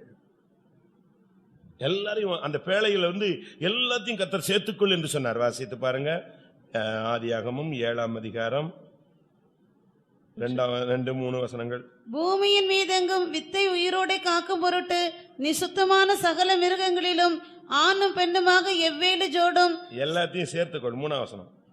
ஆகாயத்து பறவைகளிலும் சேவலும் பேடுமாக எவ்வேலு ஜோடும் உன்னிடத்தில் சேர்த்துக்கொள். எல்லாத்தையும் சேர்த்துக்கொள். அது வேண்டாம் இது வேண்டாம் சொல்லல. ஏன்? எல்லாமே தேவன் சிருஷ்டித்தது. இயேசு கிறிஸ்து அந்த துன்மார்க்கமாய் இல்லாவிட்டால் விபச்சாரியா இல்லாவிட்டால் பரிசேயனா இருக்கிற எல்லாருக்கும் இயேசு மரித்தார். அதனால நீங்க அவங்க இவங்க எல்லாம் வேண்டாம்னு நீங்க சொல்ல வேண்டிய அவசியமே கிடையாது. இயேசு கிறிஸ்து மகதலேனா மரியாளை நேசித்தார். அவரை பத்தி தப்பாலாம் பேசினாங்க. ஆனா அவளுக்கு தான் முதல் அவர் என்ன செஞ்சாரு? தரிசனம் ஆனார். பிரதான அப்போஸ்தலனுக்கு அவர் தரிசனமாகல, மார்பிலேயே சாஞ்சி கிடந்தானே யோவானுக்கு தரிசனமாகல. மார்க் எழுதின சுவிசேஷம் கடைசி அதிகாரத்துல பாத்தீங்கன்னா, இயேசு கிறிஸ்து உயிரோடு எழுந்த பின்பு முதல் தரிசனமானது யாருக்கு தான்? மகதலேனா மரியாளுக்கு தான். ஏனென்றால் அவள் செய்த பாவங்கள் அநேகம் மன்னிக்கப்பட்டது. அப்படினால் அவள் அதிகமாய் அன்பு கூர்ந்தாள். அவள் அதிகமாய் அன்பு கூர்ந்தபடினால் அவளுடைய பாவங்களும் மன்னிக்கப்பட்டது. இயேசுவை தேடி இவங்க எல்லாம் உட்கார்ந்து அழுதுகிட்டு இருந்தாங்க. இவை தேடி கல்லறைக்கு போனா இயேசு அவளுக்கு தரிசனமானார். அதனால இவங்க வேண்டாம் அவங்க வேண்டாம் அப்படிலாம் நீங்க சொல்லவே கூடாது. எல்லாரையும் உங்களிடமா என்ன செஞ்சுக்கொள்ளுங்க, சேர்த்துக் கொள்ளுங்கள். தெரசா, அன்னை தெரசா போய் யாரை சேர்த்துக்கிட்டாங்க? பணக்காரங்களை எல்லாம் சேர்த்துக்கிட்டாங்களா? அவங்க தங்களிடமா சேர்த்துக்கொண்ட ஆள் யாரு? எல்லாம் லெப்ரசி. நம்ம சேர்ப்போமா? காசு போட்டா கூட ஒரு டிஸ்டன்ஸ் வச்சுதான் போடுவோம், அப்படித்தானே? நான் ஒரு பைத்தம் வாசல்ல இருட்டுல ஒருத்தன் உட்கார்ந்துட்டான். எல்லாரும் பயந்துட்டாங்க, சகோதரிகள்லாம் உள்ள வர்ற இடத்துல. அவன் உட்கார்ந்துட்டான். அவனை போய் ஏய் தம்பி எழும்புப்பா, எழும்புப்பான்னு சொல்றான். ஒருத்தரும் அவன் எழும்பி போற மாதிரியே இல்ல. கடைசியில எல்லாரும் டென்ஷன் ஆகி ஒரு 2-3 பேர் சேர்ந்து அவனை இருட்டுல இருந்து தூக்கி ஒரு 15-20 அடி கொண்டு போய் ஒரு வெளிச்சத்துல உட்கார வச்சிட்டாங்க. உட்கார வச்ச உடனே பார்த்தா அவன் குஷ்டரோகி. இவன் 3 பேரும் இவன் குஷ்டரோகி மாதிரியே மிரண்டுட்டாங்க. தூக்கிட்டு போனவெல்லாம் அவன் குஷ்டரோகியை தூக்கிட்டு போனது தெரியாது. இவன் பாட்டு தூக்கி கொண்டு போய் அங்க வெளிச்சத்துல வச்சான். வெளிச்சத்துல வச்ச பிறதான் குஷ்டரோகி தெரிஞ்ச உடனே இவனுக்கு கையெல்லாம் நல்லாதான் இருக்கு, ஆனாலும் இவனுக்கு என்ன வந்துருச்சு? பயங்கரமான பயம் ஓட்டிடுச்சு போல் இருக்கு. உடனே பைய கைய காலங்கள், இதுக்கு தான் நான் அவனை தூக்க மாட்டேன்னு சொன்னேன், என்னை போய் தூக்க விட்டான். பயம், குஷ்டரோகம். ஆனா யார் போய் தூக்குனது? அன்னை தெரசா. அதனால சபைக்குள்ள எல்லாரையும் சேர்க்கணும். காலங்கள் வரும் வரை எல்லாரையும் நம்ம சேர்க்க வேண்டியது நம்முடைய கடமை. நம்ம செஞ்சிருக்கிறோமா? இல்லன்னா பேழை மிதக்காது. எல்லாத்தையும் சேர்த்த பிறகுதான் மழை பெய்யும். எல்லாத்தையும் சேர்த்த பிறகு அது உள்ள கரெக்டா போய் கதவை பூட்டின பிறகுதான் பேழை என்ன செய்யும்? மிதக்கும். இயேசு கிறிஸ்து வராததுக்கு காரணமே இன்னும் உள்ள சேர்க்கப்பட வேண்டிய ஜனங்கள் என்ன செய்யல. யோவான் 10ஆம் அதிகாரம் 10ஆம் வசனமா, இந்த தொழுவத்தில் உள்ளவைகள் அல்லாமல் வேற ஆடுகளும் எனக்கு உன் 16. இந்த தொழுவத்தில் உள்ளவைகளை அல்லாமல் வேறே ஆடுகளும் எனக்கு உண்டு, அவைகளையும் நான் கொண்டு வர வேண்டும். அவைகள் என் சத்தத்துக்கு செவி கொடுக்கும். அப்பொழுது ஒரே மந்தையும் ஒரே மேய்ப்பனும் ஆகும். எவ்வளவு அருமையான ஒரு வார்த்தை. மிருகங்கள் சேர்க்கப்பட்டது மாத்திரமல்ல, நீ பேழையை கட்டணும்னு சொல்றதுக்கு அடுத்து நான் சொன்ன குடும்பத்தை கட்டுன்னு சொல்லி அவனுடைய குடும்பத்தாரும் அழகாக உள்ளே பிரவேசித்தார்கள். 1ஆம் வசனம் 7ஆம் அதிகாரம் 1ஆம் வசனம். கர்த்தர் நோவாவை நோக்கி, ஆதியாகமம் 7:1. கர்த்தர் நோவாவை நோக்கி, நீயும் உன் வீட்டார் அனைவரும் பேழைக்குள் பிரவேசியுங்கள். இன்னைக்கு இயேசு வந்தா நீயும் உன் வீட்டார் அனைவரும் மகிமையிலே பிரவேசிப்பார்களா? ஆமா, நானும் என் பிள்ளைகள் 2, 3, 5, 8, நானும் என் மனைவி, பிள்ளைகள், என் மருமக்கள்மார் எல்லாரும் நாங்கள் கட்டாயம் மகிமையில் பிரவேசிப்போம் சொல்றவங்க கைகளை வைத்துங்க. 1, 2. அப்ப யாருக்குமே என்ன இல்ல, நிச்சயமே இல்ல. காரணம் என்னன்னா, இவங்க ஒருவேளை இழுத்துட்டு உள்ள போயிடுவாங்க. யார் வரமாட்டா? ஒரு மருமக வரமாட்டா. இங்க 3 மருமகளும் கரெக்டா உள்ள வந்துட்டாளே. நான் ஒரு சிஎஸ்ஐ வீட்டுக்கு போயிருந்தேன். நான் அப்ப ரொம்ப சின்ன பிரதரு, அவங்க ரொம்ப வயசானவங்க. அவங்களுக்கு 6 பிள்ளைங்க, 3, 4 பையங்க, 6, 7 பிள்ளைங்க, நல்ல கொஞ்சம் வசதியானவங்க. பட் அந்த அம்மா நல்ல விசுவாசி, அவர் சிஎஸ்ஐ. ஆனா வருவாரு போவாரு, பிள்ளைங்கள பாதி வரும் பாதி போயிடும். ஆனா காணிக்கையெல்லாம் கொடுப்பாங்க, நம்ம வீட்டுக்கு போகலாம், அவங்க சர்ச்சுக்கெல்லாம் வருவாங்க, நல்ல வீடு. அப்ப அவங்க திடீர்னு ஒரு நாள் ஐயா எங்களை வீட்டுல ஒரு ஃபங்க்ஷன். நாங்க என்ன கல்யாணம் கட்டி 50வது வருஷம், எங்க வீட்டுல பிள்ளைங்கெல்லாம் ஆண்டவருக்கு நன்றி செலுத்தணும்னு சொல்றாங்க, ஒரு ஜெபம் வைக்கணும். நாங்க சரி வச்சிருங்க, இல்ல நீங்க வரணும். நாங்க எனக்கு அப்போ வயசு 22, அவங்களுக்கு கல்யாணம் கட்டி 50 வருஷம். நான் போய் பிரசங்க சரி வர்றேன்னு சொல்லி நான் போய் பெந்தேகோஸ்தே 50வது நாள் பெந்தேகோஸ்தையை பத்தி பேசி முடிச்சாச்சு. முடிச்ச உடனே அன்னைக்கு தான் நான் இதுவரைக்கும் பார்க்கல, அந்த பைபிள சொன்ன மாதிரி முன்னும் பார்த்ததில்லை, அதுக்கு பின்னும் நான் பார்த்ததில்லை. அவங்களுக்கு 70 வயசு. ஏன்னா கல்யாணம் ஆகி எத்தனை வருஷம்? 50 வருஷம். 70 வயசு. அவங்க பையன் 49 வயசு பையன், 47 வயசு மருமகள். மூத்த பையனும் மருமகளும் இவங்க 2 பேருக்கு முன்னால காலில் விழுந்து 2 பேரும் கும்பிட்டு ஆசீர்வாதம் வாங்கினாங்க. பையன் வேற வழி இல்ல, அம்மான்னு வந்திருப்பான். மருமக வருவாளா? வந்துட்டா. எனக்கு ஆச்சரியமா இருந்துச்சு. அந்த அம்மாவுடைய பழக்க வழக்கங்கள் அவ்வளவு தெய்வீகமா இருந்திருக்கு. அடுத்து பொண்ணு வருது, 40 வயசு பொண்ணும் 42 வயசு மருமகனும் வர்றாங்க. அடுத்த ஷிப்ட் அவங்க அடுத்த பிள்ளைங்க, அவங்க 2 பேரும் அப்படியே காலில் விழுந்து கும்பிட்டு இவங்க அழுதுகிட்டே அந்த பிள்ளைகளை ஆசீர்வதிச்சு அனுப்புறாங்க. இப்படி வரிசையா வருது. இதுவரைக்கும் நான் இப்படி என்ன செய்யல, பார்க்கவே இல்லை. 1 இருந்தாலும் அது 72 டிசைன்ல இருக்கு, 2 இருந்தா 142 டிசைன்ல இருக்கு. ஆனா பைபிள் சொல்லுது, நோவாவும் மனைவியும் அவனுடைய 3 மகன்களும் 3 மருமக்களும் மொத்தம் 8 பேரும் பேழைக்குள் என்ன செய்தாங்க, பிரவேசித்தார்கள். பாஸ்டர் ஜோயல் அவர்கள் அடிக்கடி கேட்பாரு, உனக்கு பின்னால உன் சந்ததி இந்த சத்தியத்துல நிக்குமா? இதே மாதிரி ஒரு கூட்டத்தில் கேட்டார். ஒரு ஆளுக்கும் தைரியமா பதில் சொல்ல முடியல. உன் காலத்துக்கு பின்பு அந்த தீமோத்தேயுடைய பாட்டிக்கு பிறகு தீமோத்தேயுடைய அம்மாவுக்கு பிறகு யார் நிக்கிறா? தீமோத்தேயு நிக்கிறா. உன் பாட்டி லோவிசாலுக்குள்ள இருந்ததான அதுவும் உன்னுடைய தாய் ஐனேக்கால இருந்த விசுவாசமும் இப்பொழுது உனக்குள் இருக்கிறதை கண்டு நான் என்ன செய்கிறேன், சந்தோஷம். அதே அந்த வசனத்தை பிடிச்சிட்டு சொல்றாரு. யாராவது சொல்ல முடியுமா? நீங்க யோசிச்சு பாருங்க, உங்களுக்கு பின்பாக உன்னுடைய சந்ததி பேழைக்குள் வருமா? அப்படிப்பட்ட ஒரு வளர்ப்பு இருக்கா? அப்படிப்பட்ட ஒரு பராமரிப்பு இருக்கா? அப்படிப்பட்ட தெய்வீக சிந்தையோடு உங்களுடைய கற்பத்தின் கனிகளை நீங்கள் வழிநடத்தி வருகிறீர்களா? சகலத்தையும் செய்து முடித்தல் என்பது பேழையை செய்து முடிக்கணும். எல்லாரையும் சேர்க்கணும், உன் குடும்பத்தை கொண்டு வந்து உள்ள சேர்க்கணும். இதுக்கு பேர் தான் சகலத்தையும் செய்து முடித்தல். இன்னைக்கு நம்மளுக்குள்ள நம்ம வாழ்க்கையில எத்தனை பேர் இந்த பேழைக்குள்ள பிரவேசிக்கும்? ஒரு பலகை உடைஞ்சா பேழை மிதக்காது, பேழை என்ன செய்யும்? மூழ்கும்.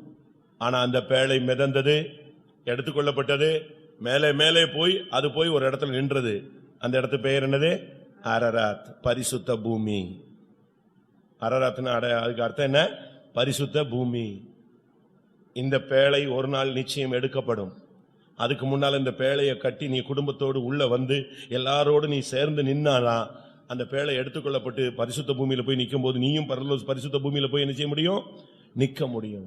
நோவா செய்து முடித்த ஒரு மனிதன், பேழையை செய்து முடித்த மனிதன். இரண்டாவது 1 ராஜாக்கள் 7ஆம் அதிகாரம் 41ஆம் வசனம். 1 ராஜாக்கள் 7:41. அவைகள் என்னவெனில் 2 தூண்களும் 2 தூண்களுடைய முனையின் மேல் இருக்கிற 2 இல்ல தவறு.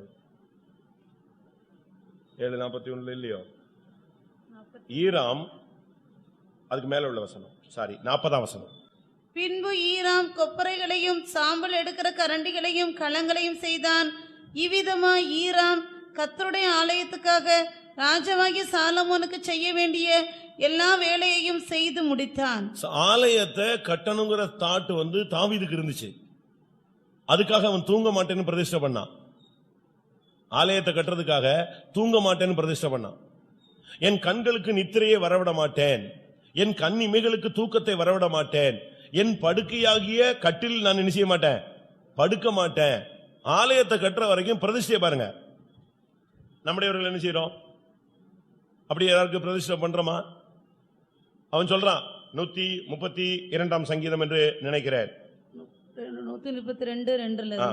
அவன் நான் கர்த்தருக்கு ஒரு இடத்தையும் யாக்கோபின் வல்லவருக்கு ஒரு வாசஸ்தலத்தையும் காண மட்டும் என் வீடாகிய கூடாரத்தில் பிரவேசிப்பதும் இல்லை, என் படுக்கையாகிய கட்டிலின் மேல் ஏறுவதும் இல்லை, என் கண்களுக்கு நித்திரையையும் என் இமைகளுக்கு உறக்கத்தையும் வரவிடுவதும் இல்லை என்று கர்த்தருக்கு ஆணையிட்டு யாக்கோபின் வல்லவருக்கு பொருத்தனை பண்ணினான். இவ்வளவு பிரதிஷ்டை பண்ணிட்டு கடைசியில கர்த்தர் சொல்லிட்டாரு, நீ ஆலயத்தை என்ன செய்யக்கூடாது, கட்டக்கூடாதுன்ட்டாரு, ரிஜெக்ட் பண்ணிட்டாரு.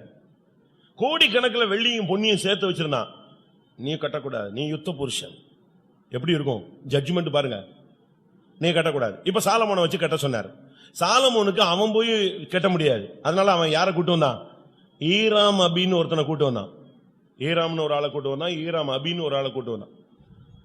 அவனை கொண்டு வந்து அவனை வச்சு எல்லா வேலையும் செய்தான். அந்த ஈராம் சகல ஆலயத்துக்குரிய எல்லா வேலையும் செய்து முடித்தான். அதுக்கு பிறகுதான் சாலமோன் தேவனுடைய ஆலயத்தை பிரதிஷ்டை பண்ண முடிந்தது.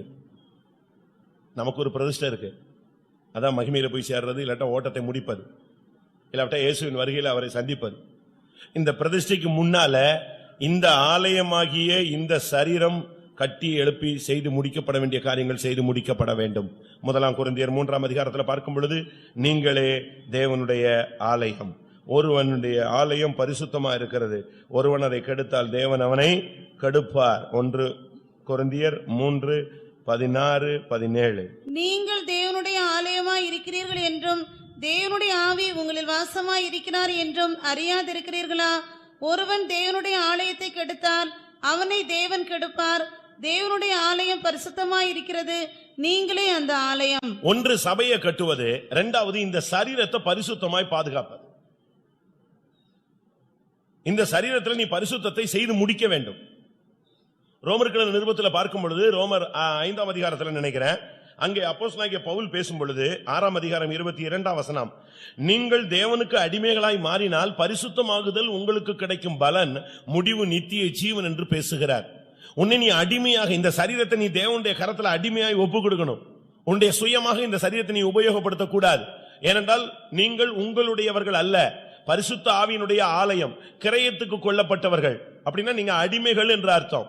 ஆண்டவருக்கு அடிமையா போன ஒரு மனுஷன் தன்னுடைய சுயத்துக்காக தன்னுடைய சரீரத்தை உபயோகப்படுத்த கூடாது. அப்படி உபயோகப்படுத்துவானால் அவனுக்கு பரிசுத்தமாகுதல் பலனாய் கிடைக்காது. அப்படியானால் நாம் இந்த நாட்களில் தேவனுடைய ஆலயம் என்பதை மறந்துவிடக் கூடாது. ஆலயம்னா அதுக்கு ஒரு பிரமாணம் இருக்கு. வேதம் சொல்லுகிறது ஆலயத்தின் பிரமாணம் என்னவென்றால் அது மலையின் உச்சி எங்கும் வரை எப்படி இருக்கும்? பரிசுத்தமா இருக்கும். பரிசுத்தம் இல்லாமல் ஒருவனும் தேவனை தரிசிப்பதில்லையே. ஆண்டவருடைய பாதை ஒரு சரியான பரிசுத்தமான பிரமாணம். அவருடைய பிரமாணத்தை நம்ம விட்டு விலகவே கூடாது. இன்னைக்கு நம்முடைய ஆலயத்தை எப்படி வச்சிருக்கணும்னு பாருங்களேன். இயேசு கிறிஸ்து ஒரு நாள் தேவனுடைய ஆலயத்துக்குள்ள வந்துட்டு சொல்றாரு, என் பிதாவின் வீட்டை எப்படி மாத்திட்டீங்க? கள்ளர் குகையாக மாத்தி விட்டீர்கள். இன்னைக்கு உன்னுடைய சரீரம் எப்படி இருக்கு? தேவன் குடியிருக்கும் கோயில் எப்படி இருக்கு? இந்த சரீரத்தை நீ கெடுத்தால், இந்த சரீரம் அசுத்தத்திற்கு அல்ல பரிசுத்தத்துக்கென்றே என்ன செய்யப்பட்டிருக்கிறது? உங்களுக்கு கொடுக்கப்பட்டிருக்கிறது. நீங்கள் அசுத்தத்திற்கு அல்ல பரிசுத்தத்துக்கென்றே அழைக்கப்பட்டவர்கள். இதை நீங்கள் சரியான விதத்துல பேணி காப்பாற்ற வேண்டும். நீங்க மாம்சத்துக்காக இதை யூஸ் பண்ணிட்டீங்கன்னாலே நீங்க தவறா ஹேண்டில் பண்றீங்கன்னு அர்த்தம். அப்ப அதுக்கு ஒரு நியாய தீர்ப்பு உண்டு. இங்கே வேதம் சொல்லுகிறது ஈராம் சொன்னா உயர்குலம் அப்படின்னு அர்த்தம். நமக்கு உலகத்துல உயர்ந்த ஜாதி கிடையாது. ஆலயத்தை கட்டி முடிச்சா உனக்கு பேரு சத்தியத்தை கை கொண்டு வருகிற நீதியுள்ள ஜாதி. என்னை ஊழியத்துக்கு எடுக்கும்போது நாங்க 2 பிரதர்ஸ் 8 சிஸ்டர்ஸ். நான் தூத்துக்குடி சார்பில் ஒரு 8 பேர் பல இடத்துல இருந்து சிஸ்டர்ஸ். ஆறுமூனியில இருந்து பாஸ்டர் இம்மானுவேல் 10 பேர் உட்கார்ந்துருக்கோம்.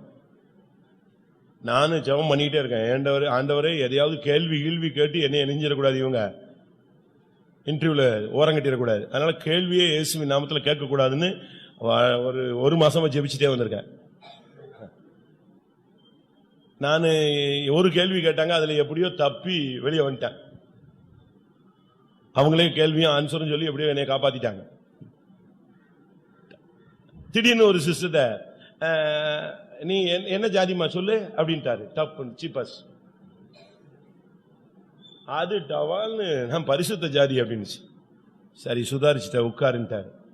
அப்பதான் நான் இங்க யோசிச்சேன், நம்மள கேட்டிருந்தா முட்டாள் மாதிரி நினைச்சிருப்போம். படக்குன்னு புத்தி இல்லாம என்னத்தையா சொல்லி தம்பி எந்திரிச்சு வெளியே பின்னால போன்றிருப்பாரு. ஒரே செகண்ட் தான். ஆண்டவருக்கு ஒரு ஜாதி தான், உயர்குலம். ஏசாயா 6ஆம் அதிகாரத்தில் சொல்லியிருக்கு, 5ஆம் அதிகாரத்தில் சொல்லி இருக்கிறது, நான் உயர்குல திராட்சை செடியை நாட்டினேன். ஆனா அதுவோ இப்பொழுது எதை கொடுக்கிறது? கசப்பான பழங்களை தந்ததென்ன. உன்னுடைய வீடு ஜெப வீடா இருக்கணும், கள்ளர் குகையா மாற்றக்கூடாது.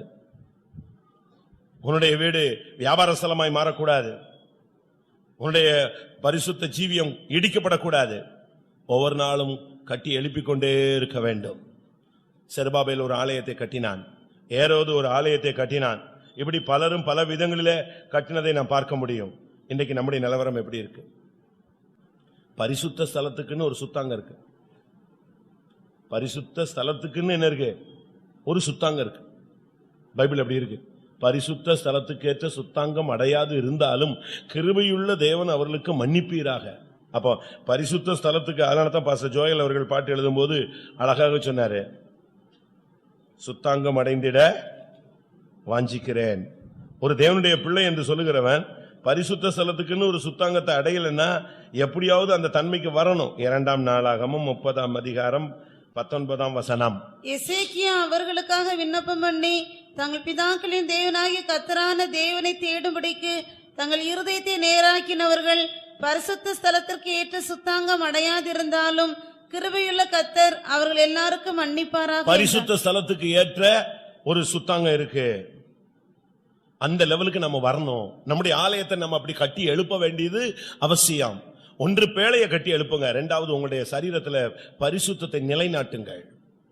பேச்சுல, நடவடிக்கைகள்ல, பார்வையில, எண்ணங்கள்ல, உணர்வுகள்ல, வாஞ்சைகள்ல, விருப்பங்கள்ல. யோபு 31:1 பாத்தீங்கன்னா, நான் ஒரு கண்களோடு உடன்படிக்கை பண்ணியிருக்கிறேன் அந்த உத்தமன் சொன்னான்.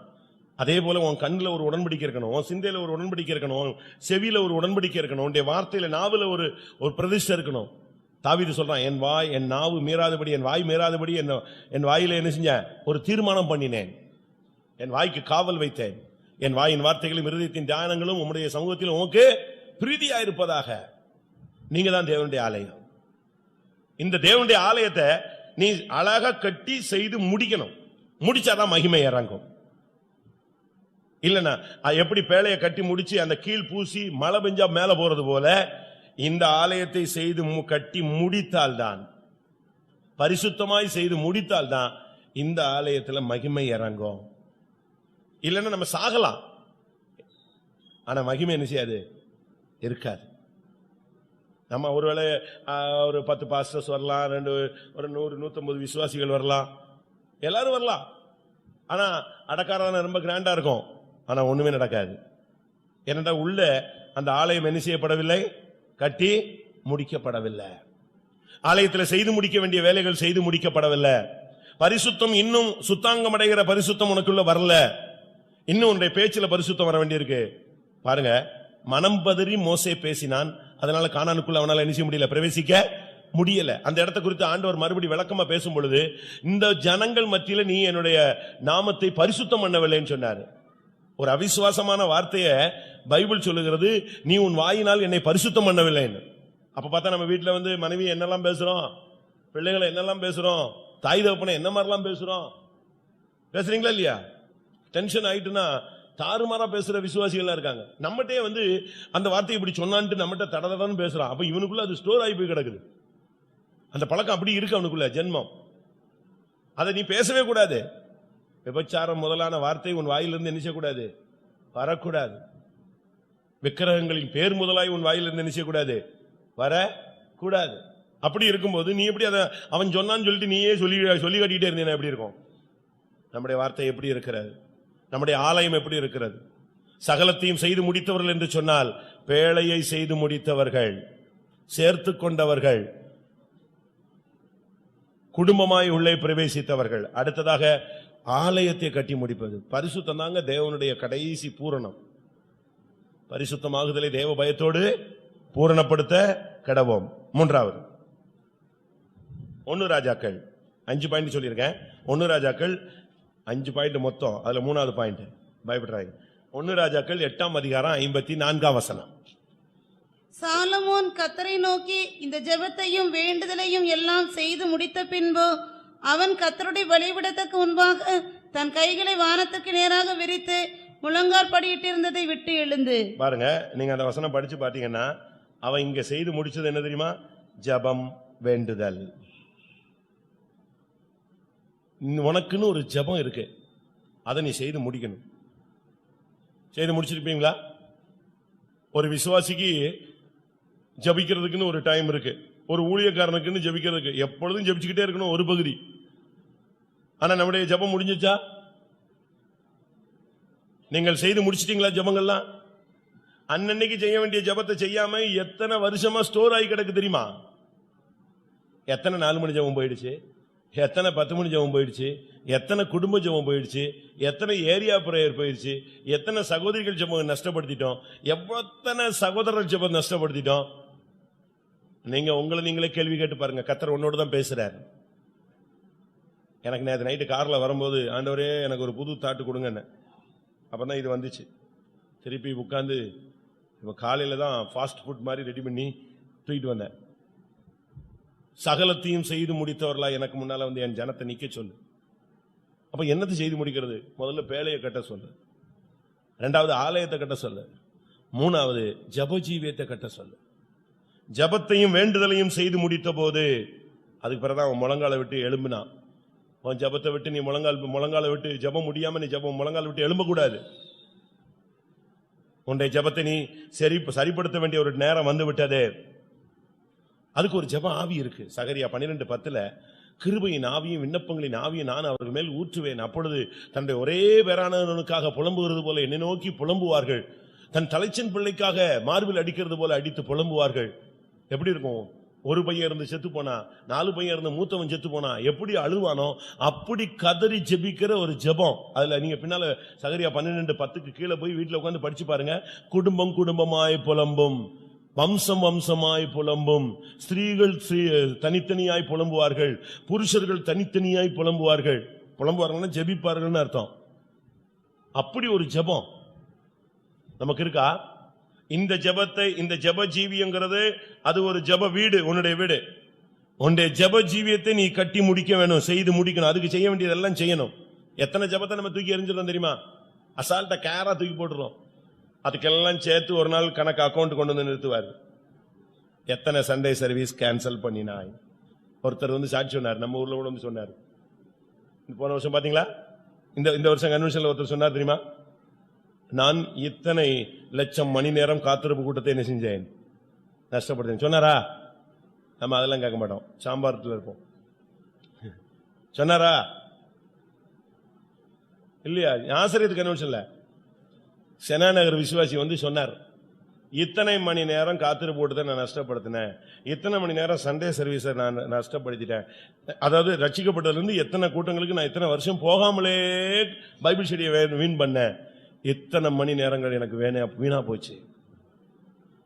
நீ இதெல்லாம் கரெக்ட் பண்ணாதான் உன் ஓட்டம் முடியும். அதுக்கு முன்னால முடிஞ்சா நீ பூர்ணப்படாமல் முடிகிறாய். இல்லாவிட்டா காலத்துக்கு முன்னே நீ என்ன செய்கிறாய், மரிக்கிறாய்ன்னு அர்த்தம். யோசிச்சு பாருங்க நம்முடைய நிலவரம் என்ன. அவன் முழங்காலில் நின்று அதுக்கு பிறகுதான் எழும்பினான்.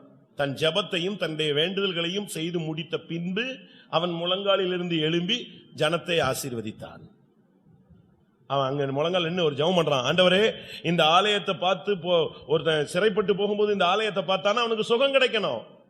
ஒரு வியாதிப்பட்டு இருந்தானா இந்த ஆலயத்தை பார்த்தா அவனுக்கு விடுதலை கிடைக்கணும்.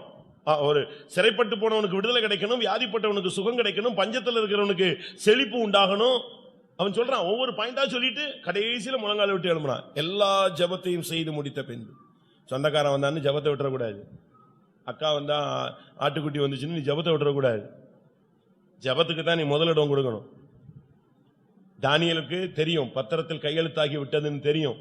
ராஜ்யத்தில் அவன் 3rd போஸ்ட்ல இருக்கான், அவ்வளவு பிஸியான ஆளு. ஆனாலும் தான் செய்து வந்தபடியே எங்க வந்துட்டான், எருசலேமுக்கு நேராக பலகணிகளை திறக்க வச்சுட்டு உட்கார்ந்தான். அவனுடைய ஜெபந்தான் அவனுக்கு ஜெயம். அவனுடைய ஜெபந்தான் சிங்கத்தின் வாயை கட்டினது. அவனுடைய ஜெபந்தான் அவனை 3ஆம் ஸ்தானத்துக்கு உயர்த்தினது. ஒரு அடிமைய அரசால கொண்டு வந்தது அவனுடைய ஜெபம். நீங்க பிரியமானவர்களே, உங்களுடைய ஜெபத்தை நீங்க இனிமே அதிகப்படுத்துங்க. உங்களுக்குன்னு ஒரு ஜெபத்தை நீங்க செய்து முடிக்க வேண்டிய ஒரு ஜெபம் இருக்கு. இயேசு தனியே ஜெபம் பண்ணினார், சீசர்களோடு ஜெபம் பண்ணினார், வனாந்தரத்துக்கு போய் ஜெபம் பண்ணினார், மலையில ஏறி உட்கார்ந்து ஜெபம் பண்ணார், வழக்கமாய் ஜெபிக்கிற கெத்சமனே தோட்டத்தில் போய் ஜெபம் பண்ணினார். இப்படிலாம் பிரேயர் இருக்கு. அதுக்கு யாருமே வரமாட்டேங்கிறாங்க, நான் தனியாவே இருக்கேன். அது அருமையான ஜெபம். அதுதான் விளங்காத 2-3 பேர் சேர்ந்துட்டு உட்கார்ந்து கதை அடிச்சுட்டு டைமை வேஸ்ட் பண்றதை விட நீ தனியா உட்கார்ந்து இயேசு கிறிஸ்துவ போல நின்னு செபிச்சினா நீ தண்ணி மேல கடல் மேல நடந்து போலாம். 2-3 பேர் சேர்ந்துக்குவாங்க, அதுக்கு பிறகு பேச ஆரம்பிச்சுட்டாங்க, அவ்வளவுதான். அன்னைக்கு ஜெபம் சகோதரர் ஜெபம் அவுட்டு, சகோதரி போக ஜெபம் இழுத்து மூடல். அப்படி இருக்கக்கூடாது. நாமே அங்க விளக்கம் கொடுத்துக்கிட்டு அதுக்கு பிரசங்கம் பண்ணிக்கிட்டு அதுக்கு டைம் எடுத்துக்கலாம் உட்கார்ந்துட்டு இருக்க கூடாது. ஒரு பாயிண்ட் சொல்றாங்களா, ரைட், ஓகே, ஜெபம் பண்ணுவோம். உடனே அதுக்கு ஒரு 10 நிமிஷம் 15 நிமிஷம் ஜெபம் பண்ணும். இன்னைக்கு நம்முடைய ஜெபம் எப்படி இருக்கு? பவுல் சொல்லுகிறார், நான் ஜெபங்களில் போராடுகிறேன். எசேக்கியா தன்னுடைய பிரச்சனையின் உச்சகட்டத்தில் ஏசாயா தீர்க்கதரிசியை கூப்பிட்டு நின்று 2 பேரும் வானத்தை நோக்கி அபயமிட்டாங்க. ஊழியக்காரனோடு சேர்ந்து ஜெபிக்கிற ஒரு ஜெபம் இருக்கு, சபையோடு ஜெபிக்கிற ஜெபம் இருக்கு. சபையார் எல்லாரும் ஊக்கமாய் ஜெபித்தார்கள். கர்த்தர் பேதுருடைய சிறைச்சாலையிலிருந்து வெளியே கொண்டு வந்தார். குடும்பத்தோடு ஜெபிக்கிறது இருக்கு, ஊழியக்காரங்களோடு ஜெபிக்கிறது இருக்கு, ஒவ்வொரு விதங்களில் நாம் ஜெபிக்கிறதுக்கு. இயேசு கிறிஸ்து எபிரேயர்ல சொல்லி இருக்கிறது, பலத்த சத்தத்தோடும் கண்ணீரோடும் அவர் விண்ணப்பம் பண்ணினார். பழைய ஏற்பாட்டு அன்னாள் வந்து காரியத்துக்காக ஜெபிக்கிறாள். குழந்தை இல்லை ஜெபிச்சா, அதுக்கு பிறகு ஜெபிச்சாலான்னு தெரியவே இல்லை, காரியம் ஆயிப்போச்சு. ஆனா புதிய ஏற்பாட்டு அன்னாள் அப்படிப்பட்டவள் அல்ல, ஜீவனாலெல்லாம் ஜெபித்தவள். வாசிங்க அந்த வசனம். புதிய ஏற்பாட்டு அன்னாளுக்கும் பழைய ஏற்பாட்டு அன்னாளுக்கும் பெரிய வித்தியாசம் இருக்கு. புதிய ஏற்பாட்டு அன்னாள் வந்து இரவும் பகலும் சாகும் வரை ஜெபித்த ஒரு பெண். லூக்கா 2:37-40. ஏறக்குறைய 84 வயதுள்ள அந்த விதவை தேவாலயத்தை விட்டு நீங்காமல் இரவும் பகலும் உபவாசித்து ஜெபம் பண்ணி ஆராதனை செய்து கொண்டிருந்தார். 84 வயசு, விடாம பிரேயர்ல நின்றுட்டு இருக்காங்க. இவங்க தான் இயேசுவை பார்த்தாங்க தேவனுடைய ஆலயத்துல. இயேசுவை பார்க்க வேண்டும் என்று சொன்னால் நீ புதிய ஏற்பாட்டு அன்னாளுடைய ஜெபாவியை பெற்றுக்கொள்ள வேண்டும். பழைய ஏற்பாட்டு அன்னாள்னா எப்படி தெரியுமா, காரியமாகிறதுக்கு மட்டும் சோத்திரம் சோத்திரம் சோத்திரம், அவ்வளவுதான், அதோட முடிஞ்சது. குழந்தை பத்தாச்சு, முடிஞ்சிருச்சு, காரியம் முடிஞ்சு போச்சு. தயவு செய்து உங்களுடைய ஜெபத்தை நீங்கள் சரியான விதத்துல செய்து முடியுங்கள். உங்களுக்கு இன்னும் எவ்வளவோ நீங்க ஜெபத்தை விட்டுட்டீங்க. எத்தனை ஜெபத்தை விட்டீங்கன்னு உங்க மனசாட்சியில் நீங்க கேட்டு பாருங்க. உங்களுடைய ஜெபம் எப்படி இருக்கு, உங்களுடைய ஜெபத்தினுடைய தன்மை எப்படி இருக்கு. உன்னுடைய முழங்கால நீ முடக்க வேண்டிய நேரம் வந்துருச்சு. உன் கைகளை ஏறெடுக்க வேண்டிய நேரம் வந்து விட்டது. தாவீது சொல்றான், இரவெல்லாம் என் கைகள் தளராமல் விரிக்கப்பட்டிருந்தது. எப்படி இருக்கும்? நைட்டெல்லாம் அவன் கைய தூக்கி ஜெபிச்சுக்கிட்டே இருந்தானா. அப்படி ஒரு பிரேயர் இருக்கு பிரியமானவர்களே. ஒன்று, உன்னுடைய பேழை கட்டி எழுப்பப்பட வேண்டும். உன்னுடைய ஆலயம் பரிசுத்தமாய் கட்டி எழுப்பப்பட வேண்டும். மூன்றாவது, உன்னுடைய ஜெப ஜீவியம் கட்டப்பட வேண்டும். லூக்கா எழுதின சுவிசேஷத்துல ஒரு ஆளுக்காக யூதருடைய மூப்பர்கள் விண்ணப்பம் பண்ணும்படியாக இயேசுவினிடத்துல போனாங்க. போய் சொல்றாங்க, ஆண்டவரே இவனுக்கு உதவி நம்ம செய்யலாம் ஆண்டவரே. 7ஆம் அதிகாரத்துல அவன்கிட்ட போய் சொல்றாங்க, ஆண்டவர்கிட்ட சொல்றாங்க, நீர் இந்த தயவு செய்ய இவன் பாத்திரன். அப்ப இயேசு கேட்கிறாரு, என்ன பாத்திரன்? லூக்கா 7:5. அவன் நம்முடைய ஜனத்தை நேசிக்கிறான், நமக்கு ஒரு ஜெப ஆலயத்தையும் கட்டினான் என்றார்கள். அதான் அவங்க சொன்ன ரெண்டு தன்மை என்ன தெரியுமா? இந்த மனுஷனுக்கு போய் நீங்க உதவி செய்யலாம் ஆண்டவரே, அதுக்கு ரெண்டு தகுதி இருக்கு. என்ன தகுதி?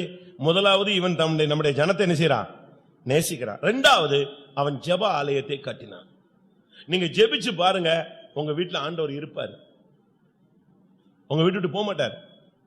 எங்க 2 பேர் 3 பேர் இருக்கிறார்களோ அங்க என்ன செய்வேன்? என் நாமத்தில் விண்ணப்பம் பண்ணுகிறார்களோ அவர்கள் மத்தியில நான். உன் வீடு ஒரு கோயிலா இருக்கணும், ஒரு தேவ சமூகமா இருக்கணும். அப்போஸ்தலர் 10ஆம் அதிகாரத்துல பாருங்க, அந்த கொர்நேலியு தன்னுடைய வீட்டை பத்தி பேசும் பொழுது 10:33, அந்தபடியே நான் உடனே உம்மிடத்திற்கு ஆள் அனுப்பினேன், நீர் வந்தது நல்ல காரியம். தேவனாலே உமக்கு கட்டளையிடப்பட்ட யாவையும் கேட்கும்படிக்கு நாங்கள் எல்லாரும் இப்பொழுது இங்கே தேவ சமூகத்தில் கூடியிருக்கிறோம். எங்க வந்திருக்காங்க? அது கோயில் கிடையாது, ஃபெய்த்தம் கிடையாது, ஆலயம் கிடையாது. எங்க இருந்தாங்க? அவங்க வீட்டுல தான் இருந்தாங்க. ஆனா அந்த வீட்டை, தன்னுடைய வீட்டுல இருந்த அந்த பிரசன்ஸை பார்த்துட்டு அவன் சொல்றான், நாங்கள் இங்கே இப்பொழுது எங்க இருக்கிறோம்? தேவ சமூகத்தில் கூடியிருக்கிறோம். உன் வீடு எப்படி இருக்கு? உங்களுடைய வீடு தேவ சமூகமா இருக்கா? இல்லை எப்பொழுதும் சண்டை. சில வீடுகளுக்கு போனா போதும். நான் நேற்று ஒரு ஆளை பார்த்தேன். நேத்தான் தகப்பன் 2 பிள்ளைகளோடு வந்தார், சின்ன பிள்ளைங்க. அப்ப அந்த பிள்ளை, மூத்த பிள்ளை சொல்றா, பாஸ்டர் எங்க அப்பாவுக்கு கொஞ்சம் புத்தி சொல்லி விடுங்க, சண்டை விட்டுட்டே இருக்காரு இந்த ஆளு. எப்படி இருக்கும்? இவர் சொல்றாரு, எனக்கு அப்பப்ப டென்ஷன் ஆகிட்டே இருக்கனாரு. அதப்பா, இப்ப பிள்ளை புத்தி சொல்லுது. உன் வயிற்றுல பிறந்த பிள்ளை நீ கோவப்படாத, டென்ஷன் ஆகாத, வேண்டான்னு சொல்லுது. ஆனா உனக்கு என்ன செய்யல? அத ஜெயிக்கக்கூடிய சக்தி இத்தனை வருஷம் பெந்தேகோஸ்துல இருந்து நீ பெற்றுக்கொள்ளல. எதுக்கு ஆவியில் நிரம்ப சொல்றோம்? வொர்ஷிப் பண்ணுன்னு சொல்றது எதுக்கு? அபிஷேகத்தினுடைய வேலை உனக்குள்ள என்ன செய்யணும்? நடக்கணும். அவன் கொர்நேலியு சொல்றாரு, இங்கே எங்களுடைய வீட்டில் தேவ சமூகத்தில் உமக்காக காத்திருக்கிறோம். 4வது, லூக்கா எழுதின சுவிசேஷம் 2ஆம் அதிகாரம் 39ஆம் வசனம். கர்த்தருடைய நியாயப்பிரமாணத்தின்படி சகலத்தையும் அவர்கள் செய்து முடித்த பின்பு கலிலேயா நாட்டிலுள்ள தங்கள் ஊராகிய நாசரேத்துக்கு திரும்பி போனார்கள். இது இயேசுவின் தாயாகிய மரியாளையும் தகப்பனாகிய யோசேப்பையும் குறித்து சொல்லப்பட்ட ஒரு வார்த்தை. அந்த குழந்தையை தேவனுடைய ஆலயத்துக்கு கொண்டு வந்து பிரமாணத்தின்படி என்னெல்லாம் செய்யணுமோ அவ்வளத்தையும் அவங்க என்ன செஞ்சாங்க? செஞ்சு முடிச்சுட்டு திரும்பி போனாங்க. நமக்கு ஒரு பிரமாணம் இருக்கு, நமக்கு ஒரு உபதேசம் இருக்கு. வேதமே கட்டளையே விளக்கு, வேதமே வெளிச்சம். அவருடைய பிரமாணம் தான் வெளிச்சம். ஏசாயா தீர்க்கதரிசன புத்தகத்தில் சொல்லி இருக்குது, அவர் தம்முடைய பிரமாணத்தை எப்படி வச்சிருக்கிறாரு? வெளிச்சமாக ஸ்தாபித்தார். நமக்கு ஒரு பிரமாணம். இப்ப நீங்க ஒரு ஸ்கூல் சொன்னீங்கன்னா அதுக்கு ஒரு யூனிஃபார்ம், அதுக்கு ஒரு ரூல்ஸ் அண்ட் ரெகுலேஷன்ஸ் இருக்கு. டிராபிக்னா அதுக்கு ஒரு ரூல்ஸ் அண்ட் ரெகுலேஷன்ஸ் இருக்கு. அதே போல சபைன்னு சொன்னா அதுக்கு ஒரு உபதேச சட்ட திட்டங்கள் இருக்கு. அந்த இயேசுவின் தாயா இருந்தாலும் சரி, இயேசுவின் தகப்பனா இருந்தாலும் சரி, பரிசுத்தாவிலேயே நிறைஞ்சி குழந்தையை பெற்றிருந்தாலும் சரி, அங்க செய்ய வேண்டியது என்னது? பிரமாணத்தை நிறைவேற்றணும். பிரமாணத்தை மீறுவது பாவம். ஆண்டவருடைய பிரமாணத்தை குறித்து பைபிள் சொல்லுகிறது. உபாகமம் 33 அவரிடத்திலிருந்து அக்னிமயமான பிரமாணங்கள் புறப்பட்டது. நம்ம ஆளுங்க சொல்றாங்க ரொம்ப டஃப் இந்த பிரமாணம். ஆனா பிரமாணம் அப்படித்தான் இருந்ததாக பைபிள் சொல்லுது. 33:2 உபாகமம். அவர்களுக்காக அக்னிமயமான பிரமாணம் அவருடைய வலது கரத்திலிருந்து புறப்பட்டது. அக்னிமயமான பிரமாணங்கள் நம்முடைய பிரமாணம். இந்த பிரமாணத்துக்கு நீ கீழ்ப்படியணும், உபதேச சட்ட திட்டத்துக்கு நீ கீழ்ப்படியணும், இதன்படி செய்து முடிக்க வேண்டும். அதனாலதான் பைபிள்ல சொல்லி இருக்கிறது, மோசேட்ட ஆண்டவர் சொல்லும் பொழுது மலையில் காண்பிக்கப்பட்ட மாதிரியின்படி செய்ய எப்படி எச்சரிக்கையார், வான் பண்றாரு. பிரசங்க நீ கேட்கிற பிரசங்கத்தின்படி வாழ கவனமாயிரு, ஜாக்கிரதையாயிரு. வசனத்தை முதுகுக்கு பின்னால தூக்கி போட்டு போயிடாத, அது துன்மார்க்கனுடைய பழக்கம். வெளிச்சத்தை பிரமாணத்தை வெளிச்சமாக ஸ்தாபித்தார் வசனம் தெரியுமா? வேதத்துல அழகா சொல்லியிருக்கு. அவர் பிரமாணத்தை வெளிச்சமாக, ஒரு ஆவிக்குரிய தேவனுடைய பிள்ளை என்று சொல்லுகிறவன் இந்த தன்மைக்கு அவன் கொண்டு வரப்பட வேண்டியது அவசியம். இல்லைன்னு சொன்னா ரொம்ப கஷ்டம். இதுக்கு ஒரு பிரமாணம் இருக்கு. நீங்க பைபிள்ல படிச்சு பாருங்க. ஆசரிப்பு கூடாரத்தை பலிபீடத்துக்கு ஒரு அளவு இருக்கு, ஸ்கிரீனுக்கு ஒரு அளவு இருக்கு, ஒவ்வொரு ஸ்கிரீனுக்கும் ஒவ்வொரு கலர் இருக்கு, ஒவ்வொரு அளவு இருக்கு. அதுக்கு இந்த மரத்துல செய்யணும் இருக்கு, பசும்பொன் தகட வச்சு மூடணும் இருக்கு, கேருபீனுக்கு ஒரு அளவு இருக்கு. அந்த செட்டை போய் அழகா அந்த இதை மூடணும். சாலமோன் வச்சிருந்த தேவாலயத்தில் வச்சிருந்த கேருபீன் அப்படியே அந்த தேவனுடைய ஆலயத்தையே உச்சியில போய் தொடும். அந்த அளவு செஞ்சு வச்சிருந்தான். ஒவ்வொன்றுக்கும் தேவன் ஒரு மாதிரியை வைத்திருக்கிறார், ஒவ்வொன்றுக்கும் ஒரு அளவு இருக்கு. அப்படியான தேவனுடைய பிள்ளைகள் நாம் எப்படி இருக்கணும்னு யோசிச்சு பாருங்க. இயேசு கிறிஸ்துவினுடைய பெற்றோர்கள் இயேசுவை தூக்கி கொண்டு வந்து தேவனுடைய ஆலயத்தில் இல்லாவிட்ட தேவ சமூகத்தில் அந்த நியாயப்பிரமாணத்தின்படி எல்லாம் செய்து முடித்தார்கள். எல்லாத்தையும் கரெக்டா செஞ்சு முடிச்சுட்டு தான் அவங்க கிளம்பி போனாங்க. உன்னுடைய வாழ்க்கை எப்படி கட்டி எழுப்பப்படுகிறது? சும்மா இஷ்டத்துக்குலாம் நம்முடைய வாழ்க்கையை கட்டி எழுப்ப முடியாது, இஷ்டத்துக்குலாம் கட்ட முடியாது. ஒரு வீடு கட்டணும்னா கூட அதுக்கு ஒரு பிரமாணம் இருக்கு.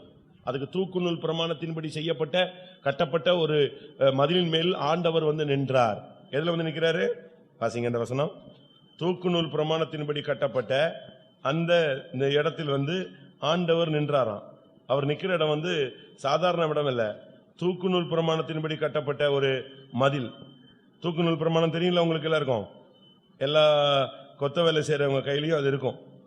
அந்த பிரமாணத்தின்படி கட்டப்பட்ட மதில தான் வந்து ஆண்டவர் நின்று அதை பார்க்கிறார். எப்படி இருக்கு, அதனுடைய சரியான இது கரெக்டா இருக்கா, அது சரியா கட்டியிருக்கா, அந்த இடத்துல தான் கர்த்தர் வந்து நின்னு அதை பாப்பாரே தவிர. வாசிங்க ஆமோஸ் 7:7. பின்பு அவர் எனக்கு காண்பித்ததாவது, இதோ தூக்குநூல் பிரமாணத்தினால் கட்டப்பட்ட ஒரு மதிலின் மேல் நின்றார், அவர் கையில் தூக்குநூல் இருந்தது. எப்படி அவர் சொல்றாரு, நான் தூக்குநூலை இஸ்ரவேல் மத்தியில விடுவேன். நான் எப்ப தூக்குநூலை தூக்கி பிடிச்சிட்டேனோ அதுக்கு பிறகு மன்னிப்பு கிடையாது. அடுத்த வசனம். கர்த்தர் என்னை நோக்கி, ஆமோசே நீ என்னத்தை காண்கிறாய் என்றார். தூக்குநூலை காண்கிறேன் என்றேன். அப்பொழுது ஆண்டவர், இதோ இஸ்ரவேல் என்னும் என் ஜனத்தின் நடுவே தூக்குநூலை விடுவேன், இனி அவர்களை மன்னிக்க மாட்டேன். ஆண்டவர் தூக்குநூலை பிடிச்சிட்டாருன்னா அதோட கதை முடியுதுன்னு அர்த்தம்.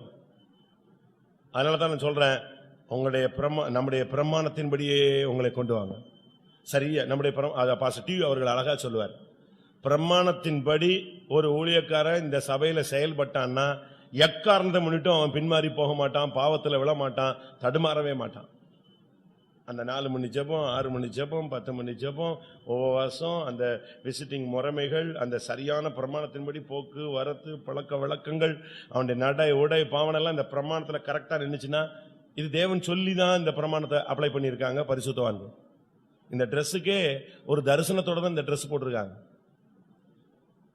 அப்படி இருக்கும்போது அதுக்கு ஒரு பிரமாணம் இருக்கு. இந்த பிரமாணத்தை மீறும் பொழுதுதான் பிரச்சனை. பழைய ஏற்பாட்டில் 10 பிரமாணம் கொடுத்தாரு, 10 கட்டளைகள். புதிய ஏற்பாட்டில் அதை 2 ஆக்கினாரு. ஒன்னு பரனை நேசி, மற்றொன்று பிறனை நேசி. எப்படி நேசிக்கணும்? முழு இருதயத்தோடு நேசிக்கணும், முழு ஆத்மாவோடு நேசிக்கணும். இது தெய்வத்தை. மற்றவன் எப்படி நேசிக்கணும்? உன்னை நேசிக்கிறது போல நீ செய்யணும், நேசிக்கணும். இதுதான் உண்மையான பிரமாணம். இந்த பிரமாணத்தின்படி செய்து முடித்தால்தான் நீங்க வீட்டுக்கு போக முடியும். அவங்க திரும்பி போக முடிஞ்சதுக்கு காரணமே அதுதான். அவர்கள் அந்த பிரமாணத்தின்படி எல்லாம் செய்து முடித்து விட்டு. கலாத்தியர் 6ஆம் அதிகாரம் 2ஆம் வசனத்துல ஒரு பிரமாணம் சொல்லி இருக்கிறது. அது கிறிஸ்துவின் பிரமாணம். ஒருவர் பாரத்தை ஒருவர் சுமந்து இப்படியே கிறிஸ்துவினுடைய பிரமாணத்தை நிறைவேற்றுங்கள். உலகத்துல சொல்லுவாங்க, ஒரு கோரஸ் இருக்கு, ஒரு வேர்டு, செய் இல்லாவிட்டால் என்ன செய், செத்து மடி. தெரியுமா? அது ஒரு தீவிரவாத ஒரு வார்த்தை. நீ போய் செய்ய, இல்லையா செத்துரு. அது எதுக்கு உன் வாழ்க்கை? இந்த சத்தியத்துக்குள்ள வந்துட்ட பிறகு நீ இந்த சத்தியத்தின்படி செய்து முடி, இல்லைன்னா நீ இருந்து என்ன பிரயோஜனம்? உன்னுடைய சென்ற நாட்கள் விருதாவாக போய்விடும். அதனால தான் வேதம் சொல்லுகிறது, கிறிஸ்துவின் பிரமாணம் என்ன? ஒருவர் பாரத்தை ஒருவர் சுமந்து கிறிஸ்துவின் பிரமாணத்தை நிறைவேற்றுங்கள். இந்த சபைக்குன்னு ஒரு பிரமாணம் இருக்கு, ஆவியின் பிரமாணம் இருக்கு. அதுதான் பாவம் மரணம் என்பதிலிருந்து உன்னை விடுதலையாக்குறது என்று ரோமர் 8ஆம் அதிகாரம் 2ஆம் வசனத்தில் சுட்டி காட்டப்பட்டிருக்கிறது. நம்முடைய பிரமாணம் என்ன? உனக்குள்ள என்ன பிரமாணம் வேலை செய்யுது? பவுல் சொல்கிறார், எனக்குள்ள இன்னும் தீமையின் பிரமாணம் இருக்கு, நன்மையின் பிரமாணம் வேலை செய்யல. அது சரியான அபிஷேகம் கிடைக்காத நாட்களில் உள்ள அறிக்கை. அபிஷேகம் பெற்ற பின்பு அந்த அறிக்கை கிடையாது. ஆவிக்குரிய ஜீவியத்தில் வந்துட்ட பின்பு இயேசுவின் தாயும் தகப்பனும் அங்கே போய் செய்ய வேண்டிய பிரமாணத்தின்படி எல்லாம் செய்து முடித்தார்கள். இதெல்லாம் கரெக்டா செஞ்சு முடிச்சாதான் மகிமை வரும், அபிஷேகம் வரும், மழை வரும், பேழை போகும், நீ மறுரூபமாவாய், நாம் எல்லாரும் எடுத்துக்கொள்ளப்படுவோம். இதெல்லாம் எதுல நடக்கிற சம்பவங்கள்?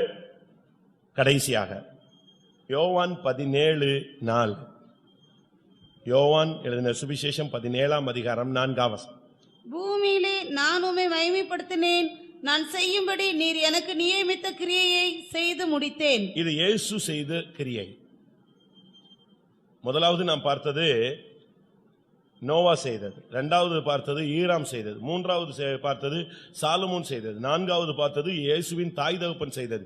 ஆனா இப்ப இயேசுவே சொல்றாரு, நீர் எனக்கு நியமித்த கிரியைகளை நான் செய்து முடித்தேன்.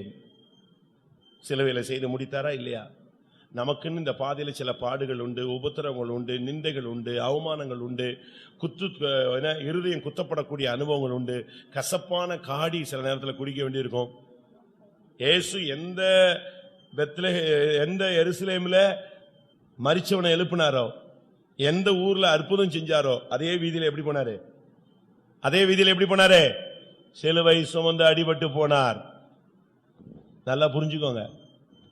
அதனால வாழ்க்கையில நமக்கென்று நியமித்த சில கிரியைகள் இருக்கிறது. அதைத்தான் இந்த வேதம் சொல்லுகிறது, நீர் எனக்கென்று நியமித்த, நான் செய்யும்படி நீர் எனக்கு நியமித்த கிரியையை நான் செய்து முடித்தேன்.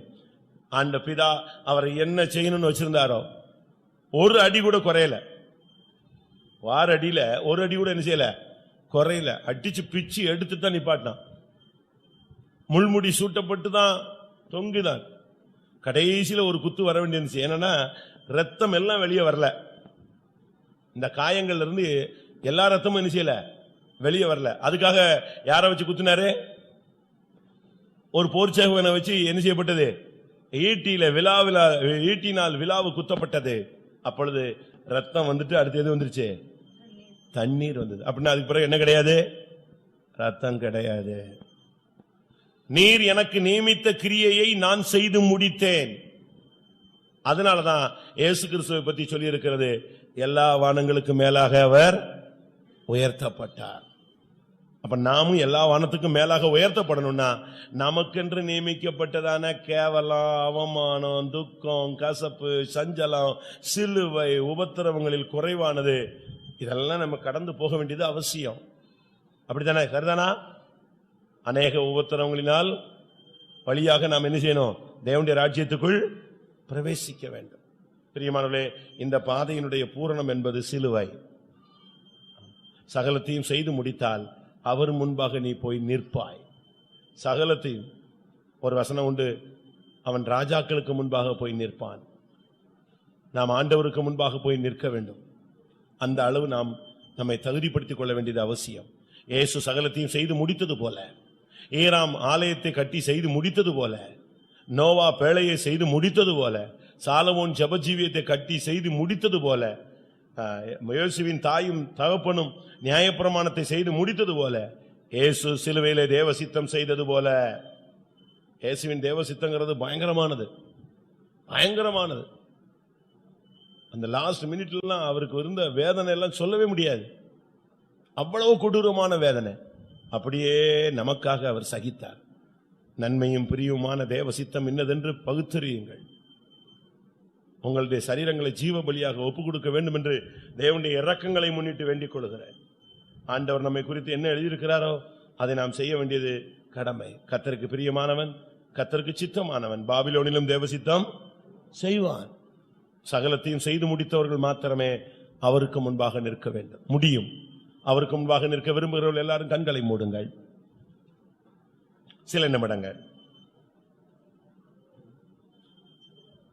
சகலத்தையும் செய்து முடித்தவர்களாய் நிற்கும்படி ஆண்டவருக்கு முன்னால நீ போய் நிற்கும் போது அந்த ஒரு தாளந்தை வைத்து புதைத்து போட்டவன் போல நின்று நீ நியாய தீர்ப்பை வாங்கிக் கொள்ளக்கூடாது.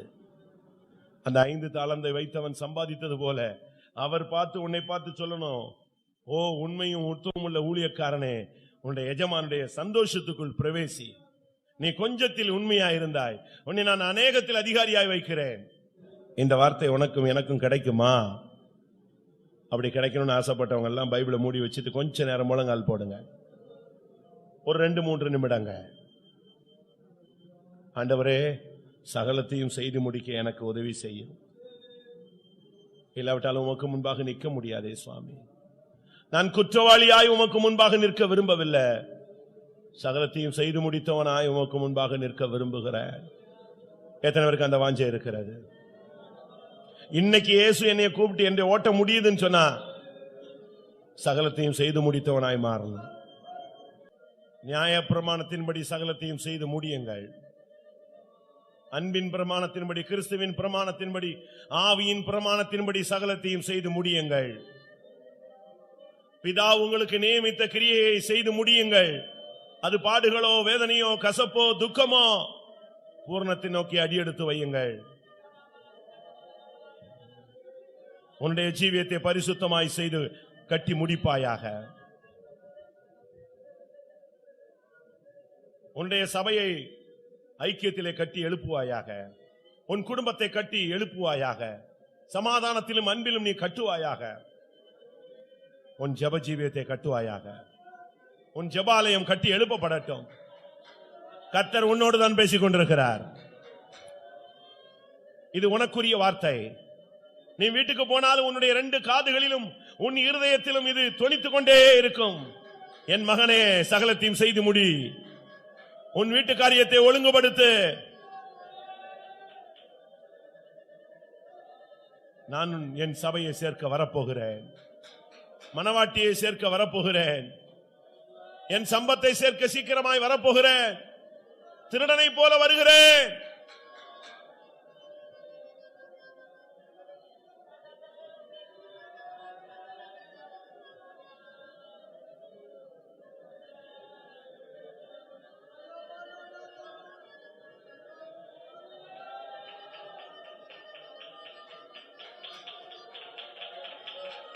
உனக்காக அவர் யாவையும் செய்து முடித்து விட்டார். தன்னை குறித்து சொல்லப்பட்டதை நிறைவேற்றி முடித்தார். உனக்காக பிதா எதையெல்லாம் செய்ய சொன்னாரோ அதையெல்லாம் இயேசு செய்து முடித்தார். என்னுடைய மகனுக்காக நீ இந்த பூமிக்கு போ, அடிமையின் ரூபம் எடு, மனித சாயலாய் மாறுவாயாக. என் பிள்ளைகளைப் போல வேதனைப்படு. என் பிள்ளைகளுடைய வியாதிக்காக நீ தழும்புகளை ஏற்றுக்கொள். அப்படியே ஏற்றுக்கொண்டார். உனக்காகவும் எனக்காகவும் தன்னை பிராயச்சித்த பலியாக, கிருபாதார பலியாக தன் ஜீவனையே கொடுத்து தேவ சித்தத்தை செய்து முடித்தார். இன்னைக்கு நம்மில் எத்தனை பேர் தேவ சித்தம் செய்கிறோம்? எத்தனை பேர் பரிசுத்தமாய் நம்மை கட்டி எழுப்புகிறோம்? எத்தனை பேர் சபையினுடைய ஐக்கியத்தை கட்டி எழுப்புகிறோம்? எத்தனை பேர் பிரமாணத்தின்படி வாழ்ந்து காட்டுகிறோம்?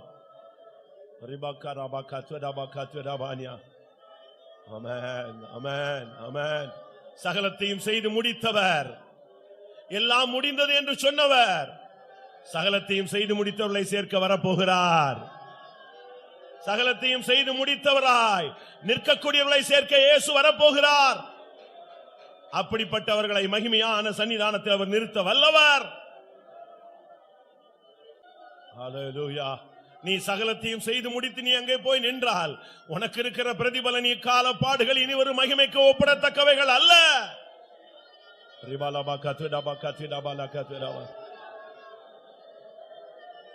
நேசா நீர் சகல